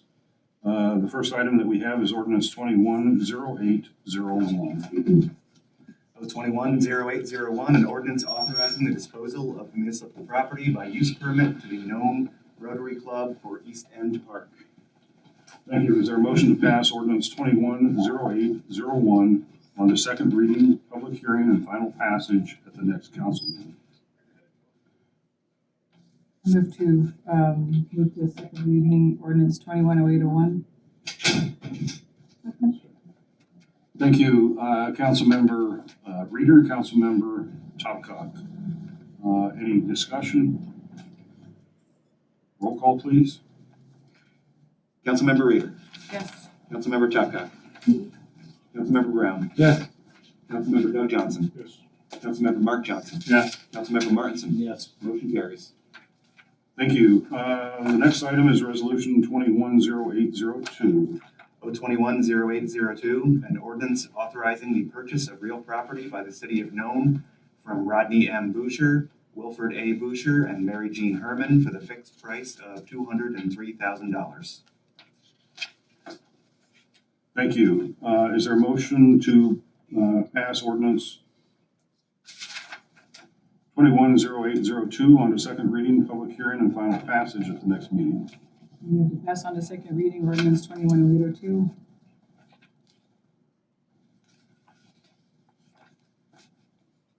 Question? Okay, thank you. Councilmember Reeder, I gave the last one to Councilman Topcock, so this will be Councilmember Johnson, Doug Johnson. Roll call, please. Councilmember Topcock. Councilmember Brown. Yes. Councilmember Doug Johnson. Councilmember Mark Johnson. Yes. Councilmember Martinson. Yes. Councilmember Reeder. Yes. Motion carries. Thank you. Moving on then to resolution 210703. R210703, a resolution approving the historic preservation plan. Thank you. Is there a motion to adopt?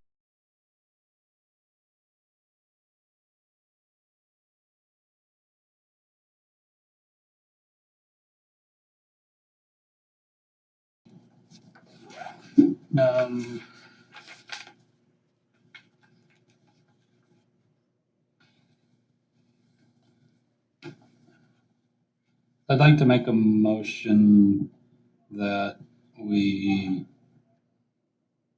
delay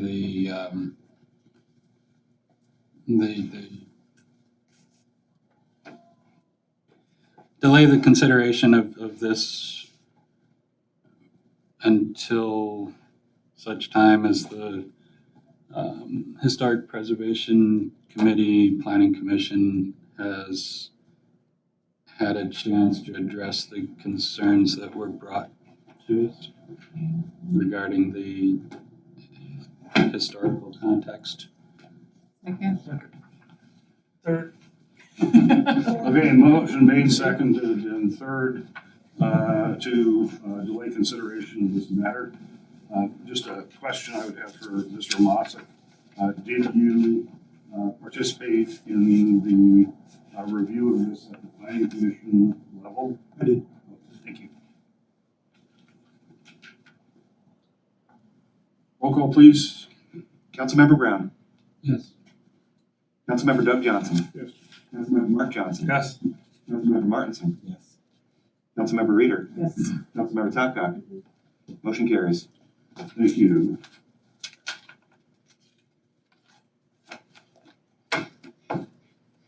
That skips us 90 pages forward.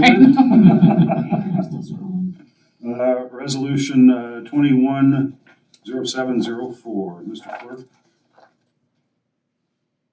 R210704, a resolution of the City of Nome authorizing the city manager to develop and implement Phase 7 of the CARES Act funding for hospitality businesses impacted by COVID-19. Thank you. Is there a motion to adopt resolution 210704? I'll move to adopt resolution number R 210704. Thank you. Is there a second? Second. Councilmember Topcott, Councilmember Martinson. Discussion.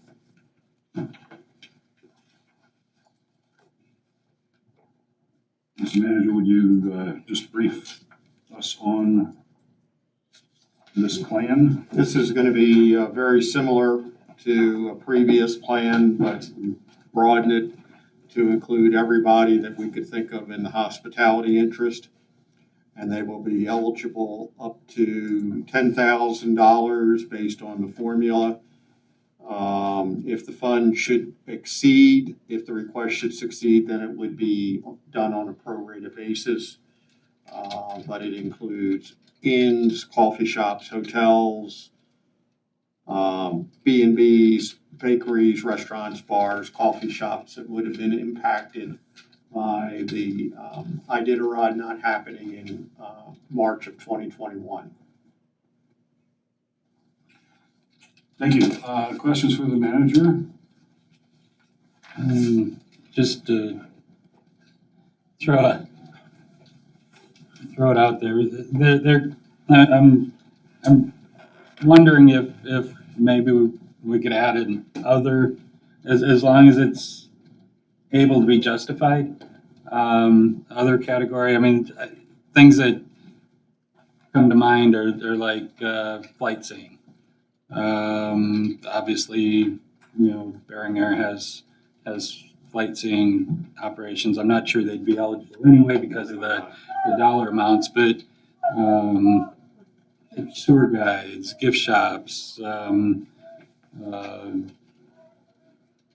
those kind of things that are tourism related that definitely would have had an impact during Iditarod.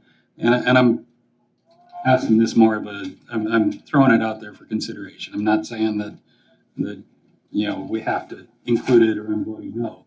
I'm just wondering what the rest of the council feels about that. I think it's a good point too.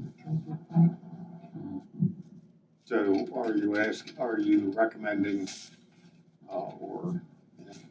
What I'm thinking is it would be an other category, kind of a catch-all with a requirement that if they choose that category, they specify what other is and how it relates to revenue loss during Iditarod. Councilmember, is this tourism related? Well, that's what this whole thing is related Right, so to. it's other tourism Like the related. Mariskies and the MERS. Yeah, and places like that. other hospitality, tourism related.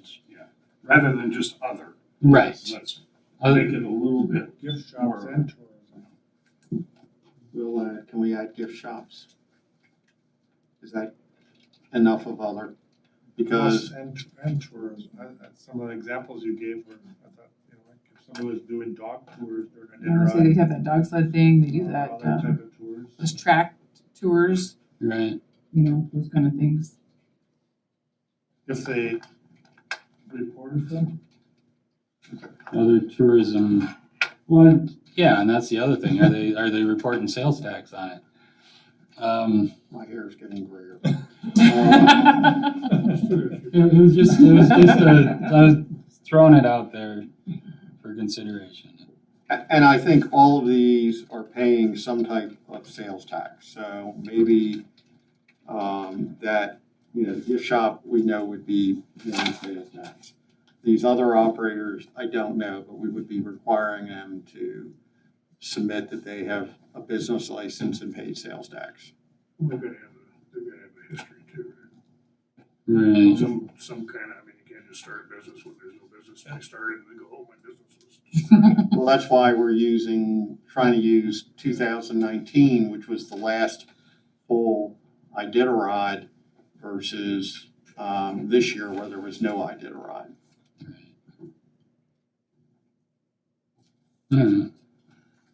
Okay, so the form will be modified to add another category with a couple other words behind it other than other.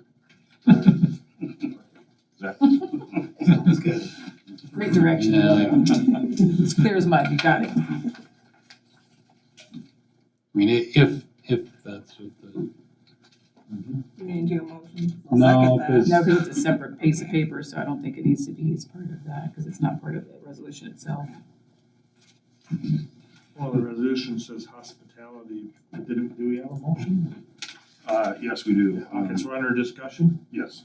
Okay, so our resolution says hospitality businesses. So maybe that's where you're referring to hospitality and other. So other tourism type stuff is not defined in the definition. Well, I mean, I know I've got a sense of where you all want it to go from just watching you shake your heads. Is that we would add hospitality and clarify gift shops or tour operator or something like that. We're just curious if we need to change the wording of the resolution title to help it. Yeah, 'cause it That's fed such a into, broad word. hospitality. Hospitality, right? I mean, Yeah, tourism, and that's all. It is a no. I know, right? Alright, How about just hospitality related businesses? Does that broaden it just a little bit? do we need the broadening? I don't think so. I think he's got it. Okay, roll call please then if we're done. Councilmember Doug Johnson. Yes. Councilmember Mark Johnson. Yes. Councilmember Martinson. Yes. Councilmember Reader. Yes. Councilmember Tupcott. Councilmember Brown. Yes, Motion carries. Yeah, rather than, let's get this money out the door. Next one is resolution 210705. R 210705, a resolution of the City of Nome authorizing the city manager to develop and implement Phase 7 of CARES Act funding for artisans, carvers, and sculptors impacted by COVID-19. Thank you. Is there a motion to adopt resolution 210705? Move to adopt resolution 210705. Second. Thank you, Councilmember Reader, Councilmember Topcott. Discussion on this one. I'm assuming it's the same as the last one. Yes. and again, we're looking at the Iditarod timeframe. Yes. Well, this is not around the Iditarod. You know. I mean, we're not requiring that they provide us documentation No, of no. prior years and that kind of thing, but the assumption, the rationale behind it is, Yes, they were impacted by, we know the craft market did not happen this year right, because of Iditarod, because there wasn't a marketplace for it. yeah. The only thing I would, I was gonna say, I would go along with raising the dollar amount, but, never mind. Somebody else can propose that if they want to, and then I'll, if they don't want to, I understand. So, this will be the third time that we're Doing carvers? doing Yeah. carvers? Yeah, well, this is the third time for all three groups. The first two times were $300 each, and you all had mentioned the number of $500, and that's why the $500 was put in there. Good enough. I'll withdraw my former comments. If there are not other comments, then roll call please on the adoption. Councilmember Mark Johnson. Yes. Councilmember Martinson. Yes. Councilmember Reader. Yes. Councilmember Tupcott. Councilmember Brown. Yes. Councilmember Doug Johnson. Motion carries. Thank you. Resolution 2107 Mr. Clerk. R210706, a resolution of the City of Nome authorizing the city manager to offer a bounty of junk vehicles disposed of through You Call, We Haul. Thank you. Is there a motion to adopt resolution 210706? Move to adopt resolution 210706. Second. Councilmember Reader, Councilmember Martinson, discussion. Well, there's been a lot of discussion in the community and also with this elected body about trying to clean Nome up a little bit. We've had two cleanups, one involving the city and one involving the hospital. Both times we opened up for a few days the monofill. We usually move about 12 vehicles at a time, and I think if anybody can say there are a lot of vehicles that do not seem to be operational around the community, and maybe this bounty would give some incentive for people to call us, because remember, when we move a vehicle, we also have to have the title. And sometimes people can't locate their title, or it's not worth it. Maybe this bounty would incentivize them to look at it. I mean, we were looking at about $15,000, which would be almost 300 pieces of equipment being moved. But this is a proposal I'm bringing forth as the city manager based on some of the conversations that folks have had with me and you all have had in public meetings. Good Western terminology to me, though, for the bounty. Yeah. I'm learning. All right. We're ready for a roll call. Oh, Megan's got something. Sorry, just thinking of our earlier work session conversation that we're not doing these things just because we have tourists who come in and we're trying to impress people or something, but also that we take pride in our community. So I was wondering if we could just do a tiny amendment maybe to the first whereas. It doesn't take everything out, but maybe just says something to the effect that the community of Nome has pride in our community and also benefits from tourism, yada, yada, yada, or something to that effect. Second. Okay, so I move to amend the first whereas to read whereas the community of Nome takes pride in, I feel like community is redundant though. The city of Nome benefits from The tourism. city of Nome takes pride in our community and benefits from tourism and visitors to the community and thus has an interest in putting its best foot forward. Second. Did you get all that, Brian? I hope so. Got cameras.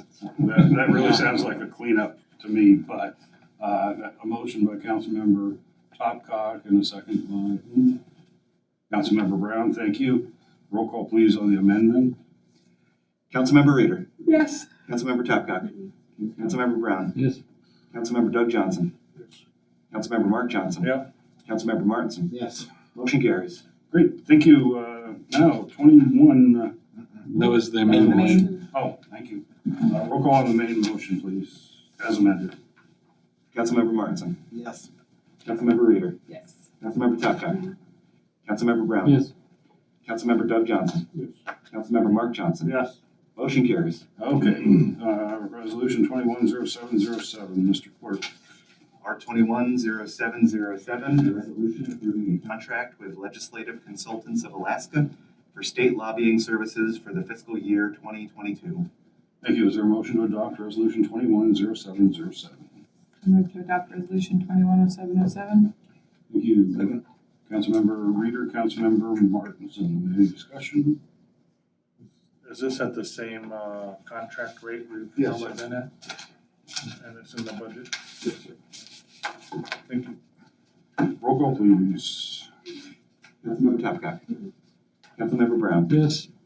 Councilmember Doug Johnson. Yes. Councilmember Mark Johnson. Yes. Councilmember Martinson. Yes. Councilmember Reader. Yes. Motion carries. Thank you. Next is resolution 210801. R210801, a resolution designating Charles Chip Leeper as acting city manager for September 2nd, 2021 to September 12th, 2021. He's already shaking my head no.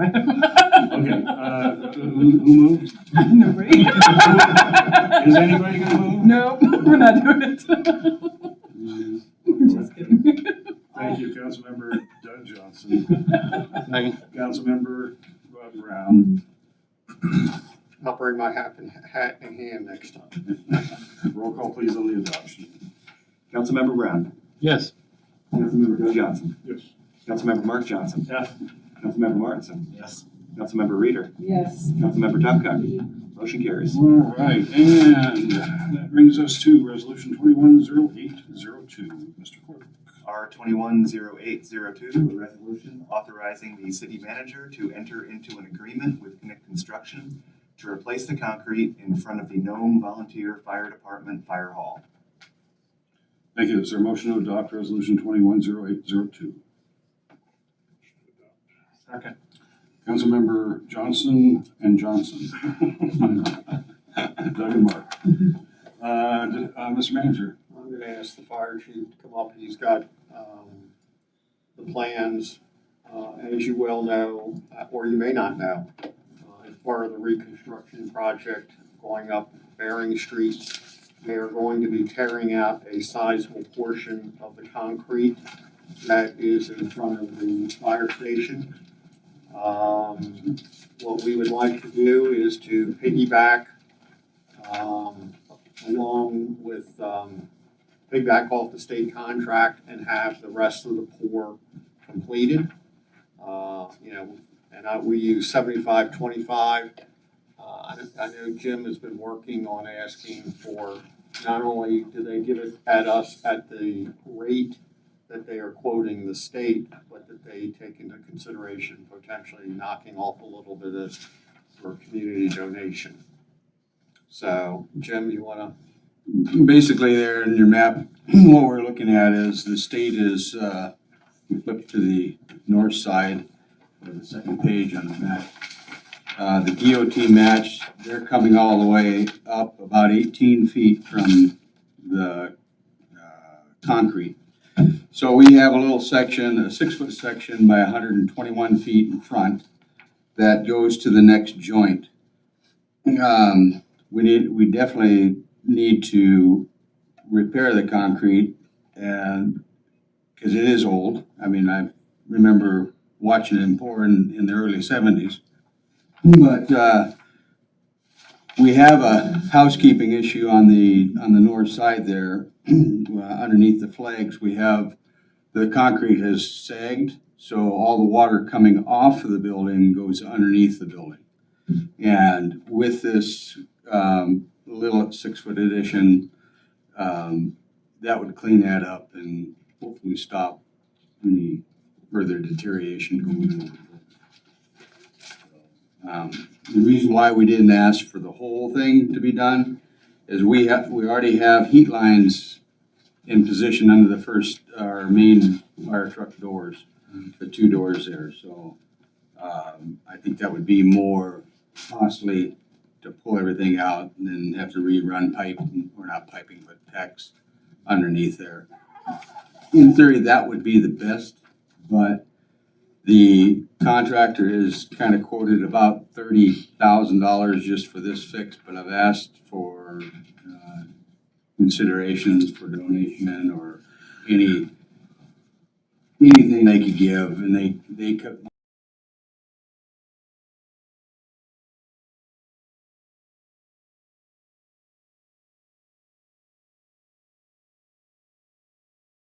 I haven't met with them, but I've talked to them briefly, and they said they would look at it and see what they can do, since we are a volunteer organization. That I said this would be a very community-minded thing to do for us. And Chief, just so everybody knows, and the media is here, and where the fire truck's gonna be anyway while they're tearing out a good portion. Well, we got a 2-week period. They've advised me here coming up we're gonna be stationing two of our trucks at the Greater Greg's shop, the snow dump shop, and then our longer truck in the Public Works Bay. And so we won't have access to the front of it, but we still have access to the backside, and we will be able to respond in a timely manner while they're tearing up. There is no water line that they're stopping the water line at Hanson's, so it's basically just dig up and then resurface and then do the concrete sidewalks and then our little paved or not parking area, so or concrete area, ramp area. So hopefully it'll fairly go within that 2-week period and we'll be able to survive without having anything major, hopefully. So, but we'll be able to respond. It's not going to shut us down. I'm sure if you have another member that can find another location if you happen to need it. I've asked. Well, I mean, utilities. the answer is yes. So. Absolutely. But I mean, we are covered, so we just this issue is as you can see, the concrete is weathered and it's wore and 35, 40 years of concrete there and running over with graders, heavy trucks and whatnot. So it's taken its toll, but along with this whole Bering Street project, we went out and raised a bunch of money to put up Christmas decorations on every pole on the Bering Avenue. So hopefully, come Christmas time, we'll spruce it and make that more lively and more inviting. So. Cool. Thank you. Any questions? Another conflict of interest, I'm very positive that somebody I know might be doing the concrete for that, so. Just aware of that.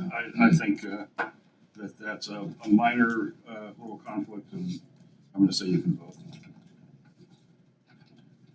Roll call, please, on the adoption of the resolution. Councilmember Doug Johnson. Councilmember Mark Johnson. Yes. Councilmember Martinson. Yes. Councilmember Reader. Yes. Councilmember Topcock. Councilmember Brown. Yes. Motion carries. Thank you. Moving on then to the utility manager report. I told Ken he should level his garage this evening. Nothing major to report. The water or the road project is going well here on the replacement, and that was the only thing he was going to note. So, any other questions? You can maybe look at that. Thank you. City manager. Okay, obviously we haven't met previously, so, and frankly, I did not get a chance to put everything that has happened in the last 2 weeks. So I'll be submitting an additional report next meeting, but we've already started getting into the snow removal planning. But the one subject that has come up today is what is going on with the Delta variant and with Stebbins. And I'm going to be putting out encouraging people to wear masks only in indoor public spaces, and it's encouraging, it's not requiring. The hospital is going to reach out to Stebbins about limiting people coming from Stebbins into Nome right now. There are now over 70 cases in Stebbins. What the big difference between Stebbins and Nome is Stebbins was about 42% vaccinated. Now it's going up substantially, but still. Nome is roughly now at about 74% vaccination. With the outbreak in Stebbins, apparently started encouraging people to get vaccinated again in Nome. But we are relatively plateaued, but that certainly seems to have made a difference right now. So there's about 3 active cases in Nome right now. Thank you. Questions for the city manager? Right before the meeting, I got a request from somebody that watches on the cable TV all the time. what, is there a way to increase the volume? They say they can't hear, and they feel like a lot of people still watch on TV. And I know it's not the city issue, but can we work with GCI to get them to? Well, we were having issues with this. This is the first I've heard the GCI issue for a while, so we'll ask what they can do to, increase the sound. I just bring it up because it was brought up right before I got here. Again.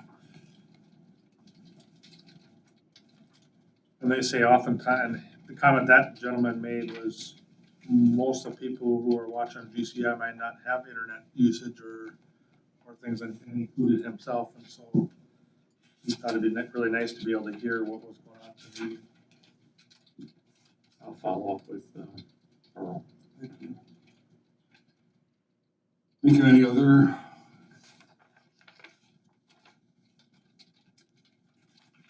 questions? I'll move on to citizens' comments. Again, other members of the audience would like to address the council.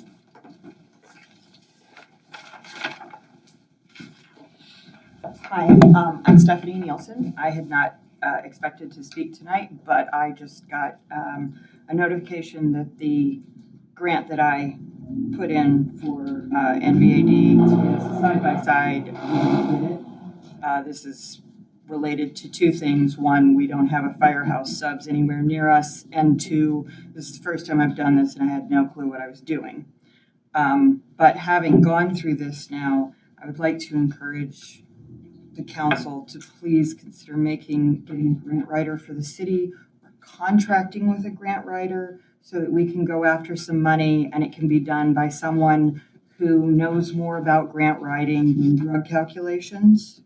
And we might actually get some money. That would be really great, because the side-by-side is, it's a piece of equipment we really need.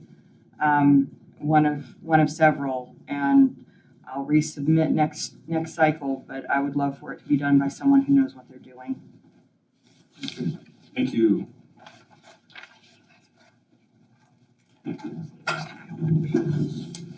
Are there others?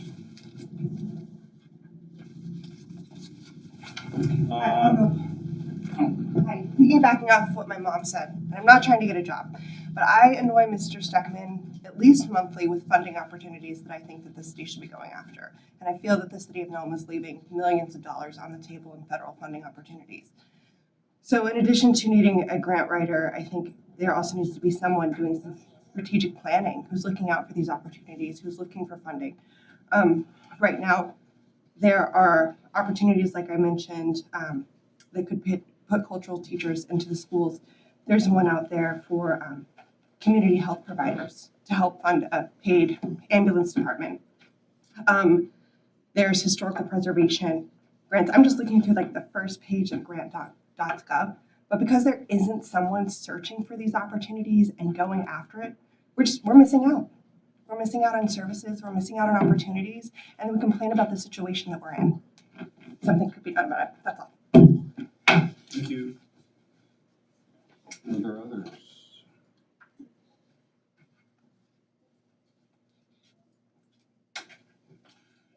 If not, then we'll move on to council member comments. Mr. Court, roll call, please. Councilmember Mark Johnson. So, going back to the last comment made regarding the side-by-side, didn't we allocate or purchase a side-by-side recently?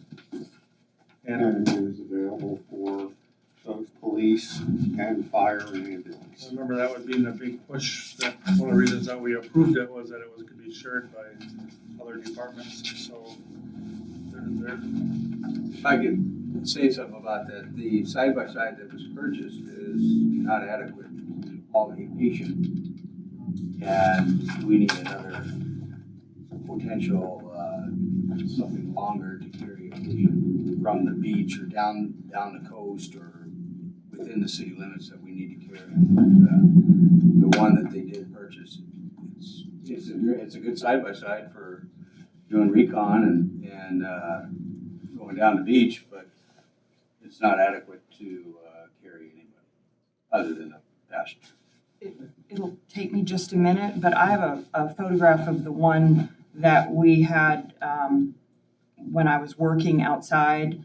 Now granted, I was working where the Polaris factory is, and they hooked us up pretty nicely, but I can let you see a picture of what we actually need in the setup for moving a patient.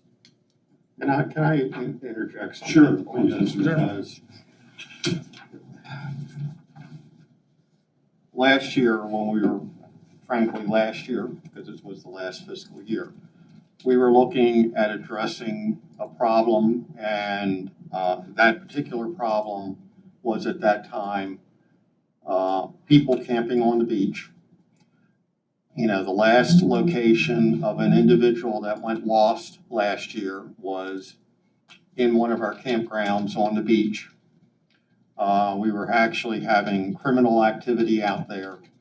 And at that time, the decision was if we were going to enforce the rules of no living on the beaches, no, pitching tents, it was the decision to move forward and get the piece of equipment that the police department needed when we were not being able to find pieces of equipment this past 6 months. You know, we haven't even been able to buy equipment for the city because there's no equipment to be had in this area.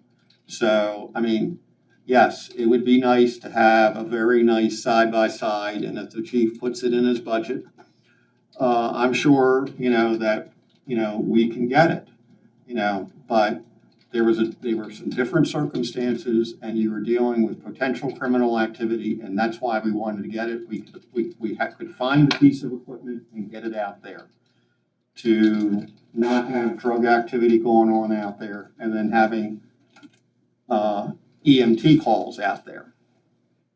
So, I mean, I understand where the fire department is coming from. That's something we may be looking at for next year. You have $120,000, frankly, in money that we can't even spend on vehicles right now because there's nothing in the marketplace. So I just want to remind everybody what we were looking at and what we were addressing at that time. And it was the fire department at that time wanted a separate, some came to us after the fact and said, we want our own vehicle. So, we can put that in the budget next year for your consideration. But, the primary response was for the police department to be able to enforce the laws of the city and prohibit some problems that happened last year.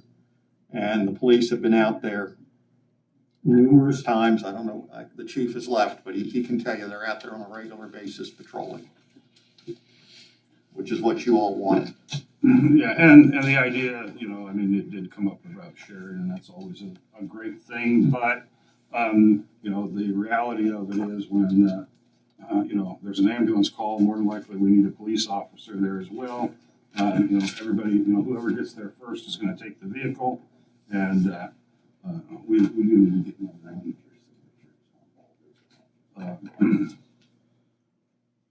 purchase for the ambulance department.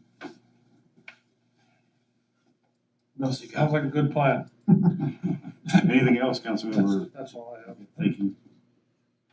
Councilmember Martinson? I don't have anything. Councilmember Reader? Nothing. Councilmember Tapcock? Okay, we had Conference of Young Alaskans last week. We had 5 Nome youth delegates out of 38 total, so we were representing.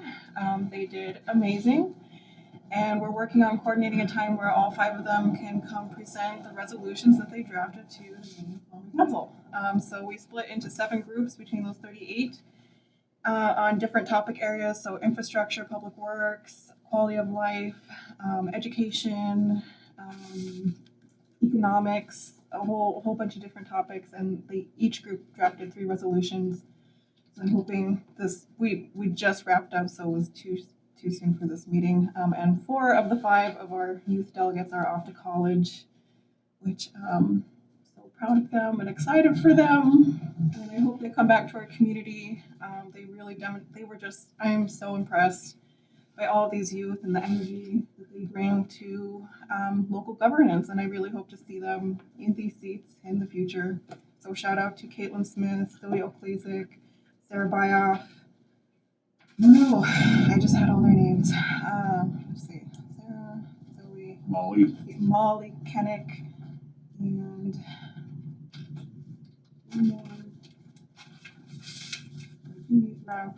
Sarah's the only one who's not going off to college. Molly Kennick. Who's the other one? Anyway,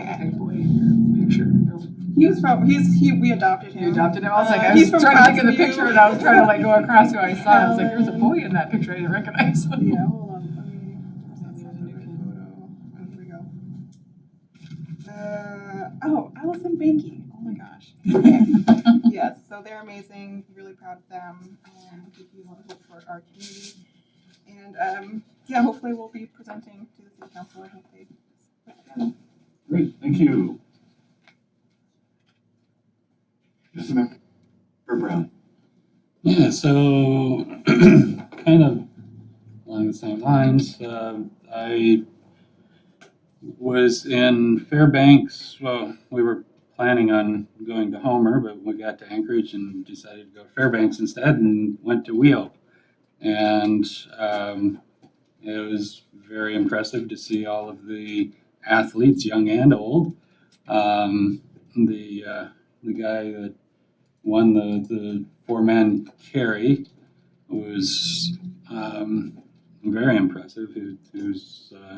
He wasn't 16 anymore, that's for sure. I think he was from Kotzebue. But carrying 600 pounds, walking in a circle around the gym for quite a ways. Anyway,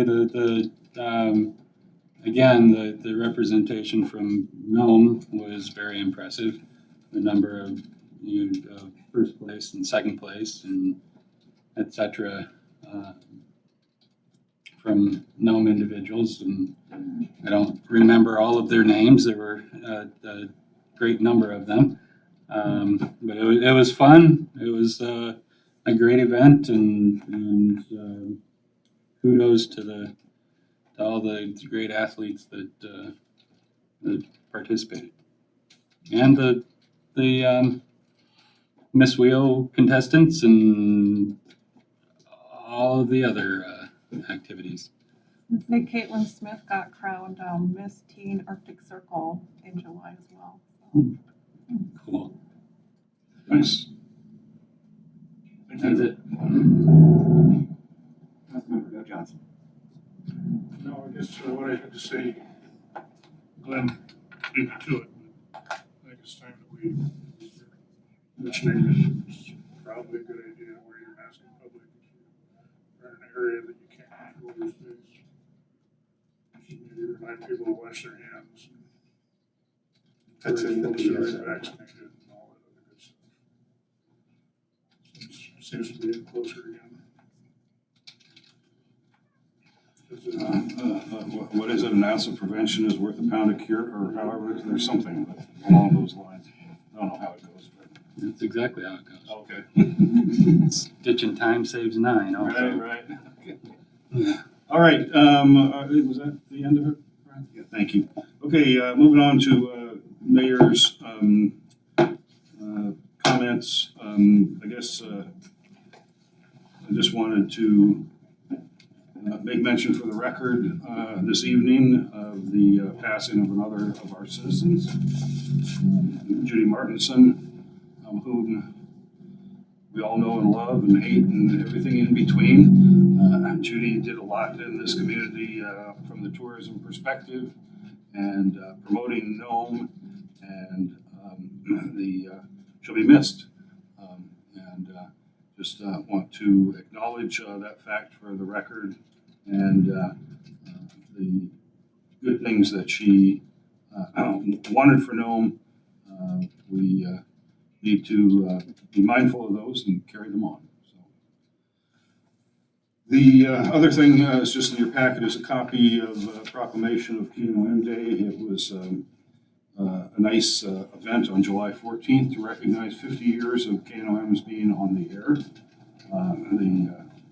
The Catholic bishop from Fairbanks, although the Catholic bishop doesn't own the station anymore, came over, being they were instrumental in going in the first place. Their board members were here: Amy Gorn, Kevin Feynman, and the like.